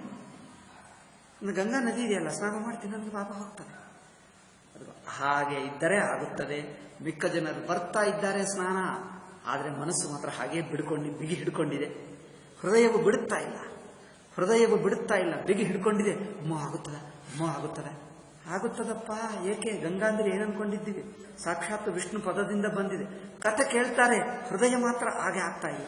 ಇದು ಗಂಗಾ ಎಂದು ಹೃದಯ ಪೂರ್ವಕವಾಗಿ ತಿಳ್ಕೊಳ್ತಾ ಇಲ್ಲ. ಕಥೆ ಕೇಳ್ತಾ ಇದೆ, ಇನ್ನೊಬ್ಬರಿಗೆ ಕಥೆ ಹೇಳ್ತಾರೆ, ಹೃದಯ ಮಾತ್ರ ಅಂಬ ಹಿಡ್ಕೊಳ್ತಾರೆ, ಬಿಡಲ್ಲ. ಯಾರಿಗೆ ಹೃದಯವು ಪೂರ್ತಿಯಾಗಿ ಬಿಟ್ಟಿತೋ ಅವ್ರಿಗೆ ನಿಜವಾಗಿ ಆಗ್ತದೆ. ಮಹಾರಾಜರು ಹೇಳಿದರೆ ಇವರು ನಿಜವಾಗಿ ಆಗ್ತದೆ. ಮಹಾರಾಜರು ಅವರಿಗೆ ನಿಜವಾಗಿ ಆಶೀರ್ವಾದ ಮಾಡಿದರಂತೆ. ಅವರು ಹೋಗಿ ಸ್ನಾನ ಮಾಡಿಕೊಂಡ. ಅಯ್ಯೋ, ಅವರಿಗೆ ಜನ್ಮಧನ್ಯವಾಯಿತು. ಆ ಕಥೆ ಪೂರ್ತಿ ನೆನಪಿಲ್ಲ ನನಗೇನೋ ನೋಡಬೇಕು. ಅಂದರೆ ಆ ನಂಬಿಕೆ ಇದ್ದರೆ ಆಗುತ್ತದೆ. ಗೊಂದಾವಳಿ ಮಹಾರಾಜರು ಹೇಳಿದ್ದರಂತೆ, ಈಗ ಮಿಕ್ಕ ಜನರು ಬರ್ತಾರೆ, ಏನೋ ಒಂಚೂರು ಮೇಲೆ ಇಟ್ಕೊಳ್ತಾರೋ, ನೋಡೋಣ ಏನಾಗುತ್ತದೋ, ಆಗಬಹುದು. ಆದರೆ ಆಗುತ್ತದೆ, ಇಲ್ಲದಿದ್ದರೆ ನನಗೆ ಬೇರೆ ದಾರಿ ಇಟ್ಕೊಳ್ತಾರಲ್ಲ, ಬೇರೆ ದಾರಿ ಇರ್ತದಲ್ಲ. ಏಕೆ? ಆಗದಿದ್ದರೆ ಬೇರೆ ನೋಡ್ಕೊಳ್ತೀನಿ. ನೋಡಿ, ಹೀಗೆ ಆಲ್ಟರ್ನೇಟಿವ್ ಇಟ್ಕೊಂಡು ಬರ್ತಾರೆ. ಪೂರ್ತಿ ಶರಣಾಗತಿ ಇಲ್ಲ. ಆದ್ದರಿಂದ ನೀವು ಬೇರೆ ಬೇರೆ ಆಲ್ಟರ್ನೇಟಿವ್ ಇಟ್ಕೊಂಡಿದ್ದೀವಲ್ಲ, ಅವ್ರು ಮಾಡೋದೇ ಅಲ್ಲ. ನೋಡಿ, ಪೂರ್ತಿ ಶರಣಾಗತಿ ಇರಲಿ ಅಲ್ಲವೇ. ಇವರು ಕೃಷ್ಣ ಕೃಷ್ಣ ಮಹಾವೀರ, ಹೇ ರಾಮಾಮಿತ ವಿಕ್ರಮ, ಹೇ ಕೃಷ್ಣ, ಹೇ ಬಲರಾಮ. ಈ ಶರಣಾಗತಿ ಹೇಗೆ ಬರಬೇಕು ಜನರು ಕೇಳ್ತಾರೆ. ನೋಡಿ, ಶರಣಾಗತಿ ಹೊಸದೇಕಾಗಿಲ್ಲ. ಇಷ್ಟುವರೆಗೂ ನಮ್ಮನ್ನು ನೋಡುತ್ತಾ ಇದ್ದು ಅವರೇ. ನೀವು ತಾಯಿ ಹೊಟ್ಟೆಯಲ್ಲಿರುವಾಗ, ಚಿಕ್ಕ ಮಗುವಾಗಿರುವಾಗ ಏನಲ್ವೇ, ಏನೋ ಚೇಲೋ ಹಾವೋ ಯಾವುದೋ ಕಚ್ಚಬಹುದಿತ್ತು. ಯಾವುದೂ ಕಚ್ಚದೆ ಬದುಕಿಸಿದ್ದು ಯಾರು? ಆ ಅಜ್ಞಾತ ಹಸ್ತ ಯಾವುದೋ ಬದುಕಿಸ್ತಾ ಬಂದಿದೆಯೋ ಅದು ಜೊತೆಗೆ ಇದೆ. ತಾಯಿ ತಂದೆ ಇದ್ದರೂ ಕೆಲವೊಮ್ಮೆ ತಾಯಿ ಪಕ್ಕಕ್ಕೆ ಇರುತ್ತಾರೆ, ಕೆಳಗೆ ಬೀಳಬಹುದು. ಗೊತ್ತೇನು? ಅವ್ರ ತಾಯಿ ಇದ್ದರೂ ಗ್ಯಾರಂಟಿ ಮಾಡ್ಕೊಳ್ತಾರ? ಅವರ ಕೈಯಲ್ಲಿದ್ದರೂ ಏನೋ ಆಗಬಹುದು. ಆದರೆ ಯಾರು ಬದುಕಿಸಿದ್ದಾರೆ ನಮ್ಮನ್ನು? ಅಲ್ಲವೇ, ದಾರಿಯಲ್ಲಿ ಹೋಗ್ತಾ ಹೋಗ್ತಾ ಜಾರಿ ಬೀಳಬಹುದು, ಏನೋ ಮೇಲಿನಿಂದ ಬೀಳಬಹುದು. ಅಲ್ಲಿ ಹೋಗ್ತಾ ಇದ್ದರೆ ಕೆಲವೊಮ್ಮೆ ನೋಡಿ, ಅದು ತೆಂಗಿನಕಾಯಿ ಬೀಳುತ್ತದೆ, ಕೆಲವೊಮ್ಮೆ ಪಕ್ಕಕ್ಕೆ ಬೀಳುತ್ತದೆ. ತಲೆ ಮೇಲೆ ಬಿದ್ದು ತಲೆ ಒಡೆದು ಹೋಗಿರುವವರು ಇದ್ದಾರೆ. ಭಯಂಕರವಾಯಿತು. ತಲೆ ಒಡೆದು ಹೋದರೆ ಅವರು ಆಸ್ಪತ್ರೆಗೆ ಹೋದರು. ಅಂದ್ರೆ ಈಗ ಮನಸ್ಸು ಹಿಂದಿನ ಹಾಗಿಲ್ಲ, ಕೆಲವು ದಿವಸಕ್ಕೆ ಸತ್ತು ಹೋದರು. ತಕ್ಷಣವೇ ಹೋಗಲಿಲ್ಲ, ಕೆಲವು ದಿವಸಕ್ಕೆ. ಅಂದರೆ ಆಗಬಹುದು. మరి ಇಲ್ಲಿ ಹೋಗ್ತಾ ಇದ್ದೀವಿ, ಎಷ್ಟು ಸಲ ಬಂದಿದ್ದೀವಿ, ಒಂದು ಸಲ ಬೀಳಲಿಲ್ಲ. ಹೇಗೆ ಬದುಕಿದ್ದೀವಿ? ಕ್ಷಣ ಕ್ಷಣ ಪ್ರಾಣ ಹೋಗುವ ಸಮಯ ಇದೆ, ರೆಡಿ. ಆದರೂ ಬದುಕಿದ್ದೇವೆ. ಇಷ್ಟು ದಿವಸ ಯಾರು ಬದುಕಿಸಿದ್ದಾರೆ? ಅವರು ಬದುಕಿಸಿದ್ದಾರೆ ಎಂಬುದು ಗೊತ್ತಾದರೆ, ಹೌದಪ್ಪ ಎಷ್ಟು ಸತ್ಯ ಅದು, ಈಗಷ್ಟೇ ಶರಣು ತಾನೇ ಬಂದು ಬಿಡ್ತದೆ. ಇಷ್ಟು ದಿವಸ ಅವರೇ ನೋಡಿದ್ದಾರೆ, ನಾವು ನೋಡ್ಕೊಳ್ತೀನಿ ಎಂದು ಅಭಿಮಾನ ಬೇಕೆ? ನಾವು ನೋಡಿಕೊಳ್ಳಲ್ಲ, ಭಗವಂತನಿಗೆ ಬಿಡುವುದಂದರೆ ಭಗವಂತನಿಗೆ ಆಜ್ಞೆ ಪಟ್ಟು ನಾವು ಮಾಡಲ್ಲ ಎಂದು ತಿಳ್ಕೊಳ್ಳಬಾರದು. ನಮ್ಮ ಬುದ್ಧಿಯೂ ಭಗವಂತನಿಗೆ ಒಪ್ಪಿಸ್ತೀವಿ. ಕೆಲವೊಮ್ಮೆ ಭಗವಂತನೇ ಬುದ್ಧಿಯನ್ನು ಹುಟ್ಟಿಸ್ತಾನೆ, ಹೊಸ ಬುದ್ಧಿಯನ್ನು ಹುಟ್ಟಿಸ್ತಾನೆ ನಮ್ಮಲ್ಲಿ. ಬುದ್ಧಿ ಹುಟ್ಟಿಸಿದಾಗಲೂ ಬಿಡು, ಅವರೇ ಮಾಡಿಸ್ತಾನೆ ನಮ್ಮಿಂದ. ಹೊಸ ಬುದ್ಧಿ ಹುಟ್ಟಿಸ್ತಾನೆ, ಹೊಸ ಬುದ್ಧಿ ಹುಟ್ಟಿಸಿ ತಾನೇ ಮಾಡಿಸ್ತಾನೆ. ಅದು ಮಾಡಲಿ. ನಾವು ಭಗವಂತನಿಗೆ ಒಪ್ಪಿಸಿದೆ ಅಂದರೆ ಬುದ್ಧಿಯನ್ನು ಬಿಡಿ ಹಿಡಿಯಬಾರದು. ಈಗ ಅವ್ರಿಗೆ ಒಪ್ಪಿಸಿದ್ರಲ್ಲ, ನಾನೇಕೆ ಮಾಡಿದ್ರೆ ಅವರೇ ಮಾಡಬೇಕು. ಹಾಗಲ್ಲ. ಒಪ್ಪಿಸಿದೆ ಅಂದರೆ ನಮ್ಮ ಬುದ್ಧಿಯಿಂದಲೇ ಮಾಡಿಸ್ತೀವೋ, ನಮ್ಮ ಕೈಕಾಲಿನಿಂದಲೇ ಮಾಡಿಸ್ತೀವೋ, ಹೊರಗಿನಿಂದ ಮಾಡಿಸ್ತೀವೋ. ನೀವು ಏನು ಹೇಳಿದ್ದರೂ ಒಪ್ಕೊಳ್ತೀನಿ. ಕೆಲವೊಮ್ಮೆ ಏನು ಮಾಡ್ತಾನೆ, ಆಯ್ತಪ್ಪ ನಿನಗೆ ಸರಿ ಮಾಡಿಸ್ತೀನಿ. ಒಬ್ಬ ಡಾಕ್ಟರ್ ಬರ್ತಾನೆ, ಕೆಲವೊಮ್ಮೆ ಔಷಧಿ ಕೊಡ್ತಾರೆ ಡಾಕ್ಟರ್ಗಳು ಬಂದು. ಕೆಲವೊಮ್ಮೆ ಏನು ಹೇಳ್ತಾನೆ, ನಿಮ್ಮ ಮನೆಯಲ್ಲೇ ಇದ್ದೆ, ಇದು ತಿನ್ನು ಎಂದು ಹೇಳಿ ಹೋಗ್ತಾರೆ. ನೀವು ತಿಂತೀವಿ, ಸರಿ ಆಗ್ತದೆ. ಇವಾಗೇನು ಮಾಡ್ತೀವಿ? ಡಾಕ್ಟರ್ ಏನು ಮಾಡಿದ, ನಾನೇ ಮನೆಯಲ್ಲಿದ್ದೆ, ನಾನೇ ಕಷಾಯ ಮಾಡಿಕೊಂಡು ತಿಂದೆ. ಡಾಕ್ಟರ್ ಏನು ಮಾಡಿದ, ನಾನೇ ಸರಿ ಮಾಡಿಕೊಂಡೆ ಹೇಳ್ತೀರಾ? ನೀವು ಕಷಾಯ ಮಾಡಿಕೊಂಡು ಕುಡಿದರೂ ಇದರಿಂದ ಇದು ಸೇರಿಸಿ ಇದು ತಿನ್ನಬೇಕು ಎನ್ನುವುದು ಗೊತ್ತಿಲ್ಲವಲ್ಲ. ಅದು ಅವರೇ ಹೇಳಿ ನಮಗೆ ಮಾಡಿಸಿದ್ದಾರಲ್ಲ. ಅಂದರೆ ನಮ್ಮಿಂದ ಮಾಡಿಸಿ ನಮಗೆ ವಾಸಿ ಮಾಡಿದ್ದು ಅವನೇ ಅಲ್ಲ, ಭಗವಂತನೇ ನಮಗೆ ಮಾಡಿದ. ಹಾಗೆಯೇ ಡಾಕ್ಟರ್ ನಮಗೆ ಹೇಳಿ ನಮ್ಮಿಂದ ಮಾಡಿಸಿ ವಾಸಿ ಮಾಡಿದ್ದಾರೆ. ಹಾಗೆ ನನ್ನಿಂದ ಮಾಡಿಸ್ತೀಯೋ ಇನ್ನೊಬ್ಬರಿಂದ, ಅದಕ್ಕೆ ಭಗವಂತನಿಗೆ ಶರಣು ಹೊಕ್ಕಿದರೆ ಈ ಕೈಕಾಲು ನಿಮ್ಮದೇ, ಈ ಬುದ್ಧಿ ನಿಮ್ಮದೇ. ನಾನು ಅಭಿಮಾನ ಬಿಡ್ತೀನಿ. ಈ ಬುದ್ಧಿ ಮೂಲಕ, ಕೈಕಾಲು ಮೂಲಕ ನೀನು ಮಾಡಿಸ್ತೀಯೋ, ಅಲ್ಲಿಂದ ಮಾಡಿಸ್ತೀಯೋ, ಇಲ್ಲಿಂದ ಮಾಡಿಸ್ತೀಯೋ, ಎಲ್ಲಿಂದ ಮಾಡಿಸ್ತೀಯೋ, ಎಲ್ಲಾ ಸಲಕರಣೆಗಳು ನಿನ್ನದೇ. ಆ ಹೊರಗಿನದು ನಿನ್ನ ಸಲಕರಣೆನೇ, ನನ್ನ ಕೈಕಾಲು ನಿನ್ನದೇ ಸಲಕರಣ. ನೋಡಿ, ನನ್ನ ಕೈಕಾಲು, ನನ್ನ ಬುದ್ಧಿ, ನನ್ನ ಮನಸ್ಸು ನಿನ್ನದೇ ಸಲಕರಣ. ಇದನ್ನು ಬಳಸ್ಕೊಂಡು ಏನು ಮಾಡಿಸ್ತೀವೋ, ಏನು ರಕ್ಷಣೆ ಮಾಡ್ತೀವೋ ಮಾಡು. ಹಾಗಿರಬೇಕು ಶರಣಾಗತಿ ಅಂದ್ರೆ. ಇಷ್ಟೊತ್ತು ಅವನೇ ಮಾಡಿದ. ಈ ನನ್ನ ಕೈಕಾಲು, ಮನಸ್ಸು, ಬುದ್ಧಿ ಅವನೇ ಬಳಸ್ತಾ ಬಂದ. ಭಗವಂತನೇ ಬುದ್ಧಿಯನ್ನು ಬಳಸ್ತಾ ನಮ್ಮನ್ನು ರಕ್ಷಣೆ ಮಾಡಿದ. ನಾವೇನು ಮಾಡ್ತೀವಿ? ಇದು ನಾನು ಮಾಡಿದೆ ಎಂದು ಬೇಡ. ಬುದ್ಧಿ ನಿನ್ನದಲ್ಲ, ಬುದ್ಧಿ ಅವರದು. ಅವನೇ ಮಾಡಿಸಿದ, ಭಗವಂತನೇ ಮಾಡಿಸಿದ. ಬುದ್ಧಿ ನನ್ನದು ಎಂದಿಟ್ಕೊಂಡವರೆಗೂ ಶರಣಾಗತಿ ಆಗಲಿಲ್ಲ. ನಿನ್ನ ಬುದ್ಧಿಯನ್ನು ಬಳಸಿ ನಿನ್ನ ಕೈಯಿಂದ ಮಾಡಿಸ್ತಾನೆ. ಡಾಕ್ಟರ್ ಬಂದು ನೋಡಿ, ಇದು ಮಾಡು ಎಂದು ಹೇಳ್ತಾನೆ. ಆಯ್ತು ಎಂದು ಹೇಳ್ತಾನೆ. ನಾಳೆ ಬರ್ತೀನಿ ಎಂದು ಹೇಳ್ತಾನೆ. ಎಲ್ಲ ಮಾಡಿದ ನಂತರ ಇದು ಮಾಡಿದ್ದೀಯಾ, ಇದನ್ನು ಮತ್ತೆ ಇದು ತಗೊಂಡು ಬಾ, ಇದಕ್ಕೆ ಸೇರಿಸು, ಇದು ತಿನ್ನು ಎಂದು ಹೇಳ್ತಾನೆ. ತಿಂದ, ಇದು ನಾಳೆ ವಾಸಿ ಆಗ್ತದೆ. ಓ ಹೌದಪ್ಪ, ನನ್ನ ಕೈಯಿಂದಲೇ ಮಾಡಿಸಿದ. ಬಟ್ ಈಗ ಮಾಡಬೇಕು ಅಂತ ನನಗೂ ಗೊತ್ತಿಲ್ಲ. ನನ್ನ ಕೈಯಿಂದಲೇ ಮಾಡಿಸಿ ನನಗೆ ತಿನ್ನಿಸಿದ, ಈಗ ವಾಸಿ ಆಯಿತು. ಹಾಗೆ ನಮ್ಮ ಕೈ ವಿಷಯವೂ ಶರಣು ಹೊಕ್ಕುವುದಂದ್ರೆ ನನ್ನ ಮನಸ್ಸು, ಬುದ್ಧಿ ನಿನಗೆ ಒಪ್ಪಿಸಿದೆ, ಇದರ ಮೂಲಕ ನೀವು ಮಾಡಿಸಿದರೆ ಅದಕ್ಕೆ ರೆಡಿ ನಾನು. ಅಷ್ಟೇ ಹೊರತು ಇವರು ಶರಣಾಗತಿಯನ್ನು ನಾನು ಸುಮ್ಮನೆ ಕೂತಿರ್ತೇನೆ, ನೀವು ಬಂದು ಮಾಡುವ ಈಗ ತಿಳ್ಕೊಳ್ತಾರೆ ಶರಣಾಗತಿ ಅಂತ. ಹಾಗಲ್ಲ. ಶರಣಾಗತಿ ಅಂದರೆ ನಮ್ಮ ಇಂದ್ರಿಯ ಮನಸ್ಸುಗಳನ್ನು ಭಗವಂತನಿಗೆ ಒಪ್ಪಿಸುವುದು. ಇದರ ಮೂಲಕನೂ ಅವರೇ ಮಾಡಿಸ್ತಾನೆ. ಹೇಗೆ ಮಾಡಿಸ್ತಾನೋ ಗೊತ್ತಿಲ್ಲ. ಯಾವುದೇ ಮಾಡಿಸು, ಹೇಗೆ ಮಾಡಿಸಿದ್ದರೆ ನೀನೇ. ಅಭಿಮಾನ ಬಿಡುವುದು ಶರಣಾಗತಿ. ಇಷ್ಟು ದಿವಸ ಯಾರು ಮಾಡಿಸಿದ್ದಾರೆ? ನೀನೇ. ಅದೇ ಈಗಲೂ ಮಾಡಿಸ್ತಾ ಇದ್ದೀವಿ. ನಾನೇ ಅನಾವಶ್ಯಕವಾಗಿ ಅಭಿಮಾನ ಇಟ್ಕೊಂಡೆ, ಈಗ ಬೇಡ, ಗೊತ್ತಾಯಿತು. ಈಗ ಅಭಿಮಾನ ಅನಾವಶ್ಯಕ ಎಂದು ಗೊತ್ತಾಗಿ ಬಿಟ್ಟರೆ ಅಭಿಮಾನ ಜಾರಿ ಹೋಗುತ್ತದಲ್ಲ, ಅದು ಶರಣಾಗತಿ. ಆದ್ದರಿಂದ ಇವರಿಗೆ ವಚೋನಿ ಶಮ್ಯ ಕೃಪಣಂ ಬಂಧೂನಾಂ ಭಗವಾನ್ ಹರಿಹಿ ಹೇಳಿದ ನಾಥೇತಿ ಮೀಲಿತಾಕ್ಷೇಷು ಭಗವಾನ್ ಅಗ್ನಿಮುಲ್ಬಣಂ. ಅಷ್ಟೇ, ಆ ಅಗ್ನಿಯನ್ನೆಲ್ಲ ಭಗವಂತ ಪೀತ್ವಾ ಮುಖೇನ ತಾನು ಕೃಚ್ಛಾತ್ ಯೋಗಾದೀಶೋ ವ್ಯಮೋಚಯತ್. ಅದೆಲ್ಲ ತಾನೇ ಕುಡಿದು ಬಿಟ್ಟರೆ ಎಲ್ಲರಿಗೆ ಮತ್ತೆ ಸ್ವಲ್ಪ ಹೊತ್ತಿಗೆ ಕಣ್ಣು ತೆಗೆದು ನೋಡಿದರೆ ಎಲ್ಲ ಶಾಂತವಾಗಿದೆ. ಏನಿಲ್ಲ. ಎಲ್ಲಿ ಹೋಯ್ತಪ್ಪ? ಏನೋ ನಮಗೇನು ಗೊತ್ತದೆಲ್ಲ ಅವ್ರಿಗೆ ಗೊತ್ತು. ಕೃಷ್ಣಸ್ಯ ಯೋಗ ವೀರ್ಯಂ ಗಾಸನ್ನಿವರ್ತ್ಯ ಸಾಯಾನ್ನೇ. ಹಾಗೆ ಸಂಡೆ ಮನೆಗೆ ಬಂದರು, ಹಸುಗಳನ್ನೆಲ್ಲ ತಗೊಂಡು ಬಂದರು. ಆದರೂ ಅದೇ ಶರಣಾಗತಿ ಭಾವದಲ್ಲಿದ್ದಾರೆ. ನಡ್ಕೊಂಡು ಬರುತ್ತಾ ಕೃಷ್ಣನೇ ನಮ್ಮನ್ನು ರಕ್ಷಿಸಿದ. ನಾವು ಹೋಗುತ್ತಿದ್ದು ಕೃಷ್ಣನ ಕೈಯಲ್ಲೇ ಇದ್ದೀವಿ. ಬೇರೆ ಎಲ್ಲಿಗೆ ಹೋಗುವುದು? ಇದು ನಮ್ಮ ಮನೆಗೆ ಹೋಗ್ತಾ ಇದ್ದೀವಿ ಅಂದ್ರೆ ನೀವು ನಮ್ಮ ಮನೆ ಬಂತು. ನಮ್ಮ ಮನೆ ಅಲ್ಲ, ಆ ಮನೆನೂ ಅವರದೇ.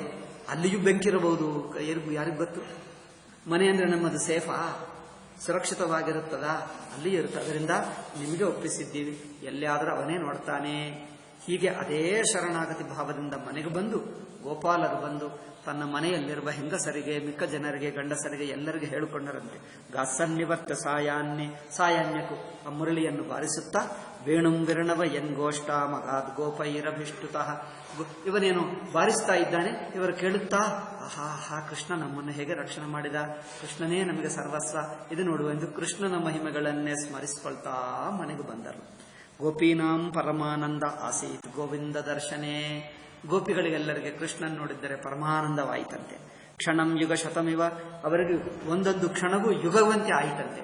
ಮತ್ತೆ ಕೃಷ್ಣನ ದರ್ಶನವಾಯಿತು ಎಂದು ಆನಂದದಿಂದ ಇದ್ದಾರೆ. ಇದೆಲ್ಲ ಬಿಸಿಲು ಕಾಲ. ಈಗ ಮುಂದೆ ವರ್ಷ ಋತು ಬರುತ್ತದೆ, ಮಳೆಗಾಲ ಶುರುವಾಯಿತು. ಮಳೆಗಾಲವನ್ನು ಹೇಗೆ ವರ್ಣನೆ ಮಾಡ್ತಾನೆ ನೋಡಿ. ಭಕ್ತರ ದೃಷ್ಟಿಯಿಂದ ಮಳೆಗಾಲ ಹೇಗೆ ನೋಡಬೇಕು.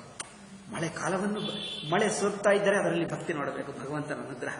ಅದು ನಾಳೆ ಹೇಳ್ತೀವಿ. ಓಂ ಶಾಂತಿ ಶಾಂತಿ ಶಾಂತಿ. ದಶಮಸ್ಕಂದೇ ಪೂರ್ವಾರ್ಧೆ ದಾವಾಗ್ನಿಪಾನಂ ನಾಮ ಏಕವಿಂಶೋಧ್ಯಾಯ. ಓಂ.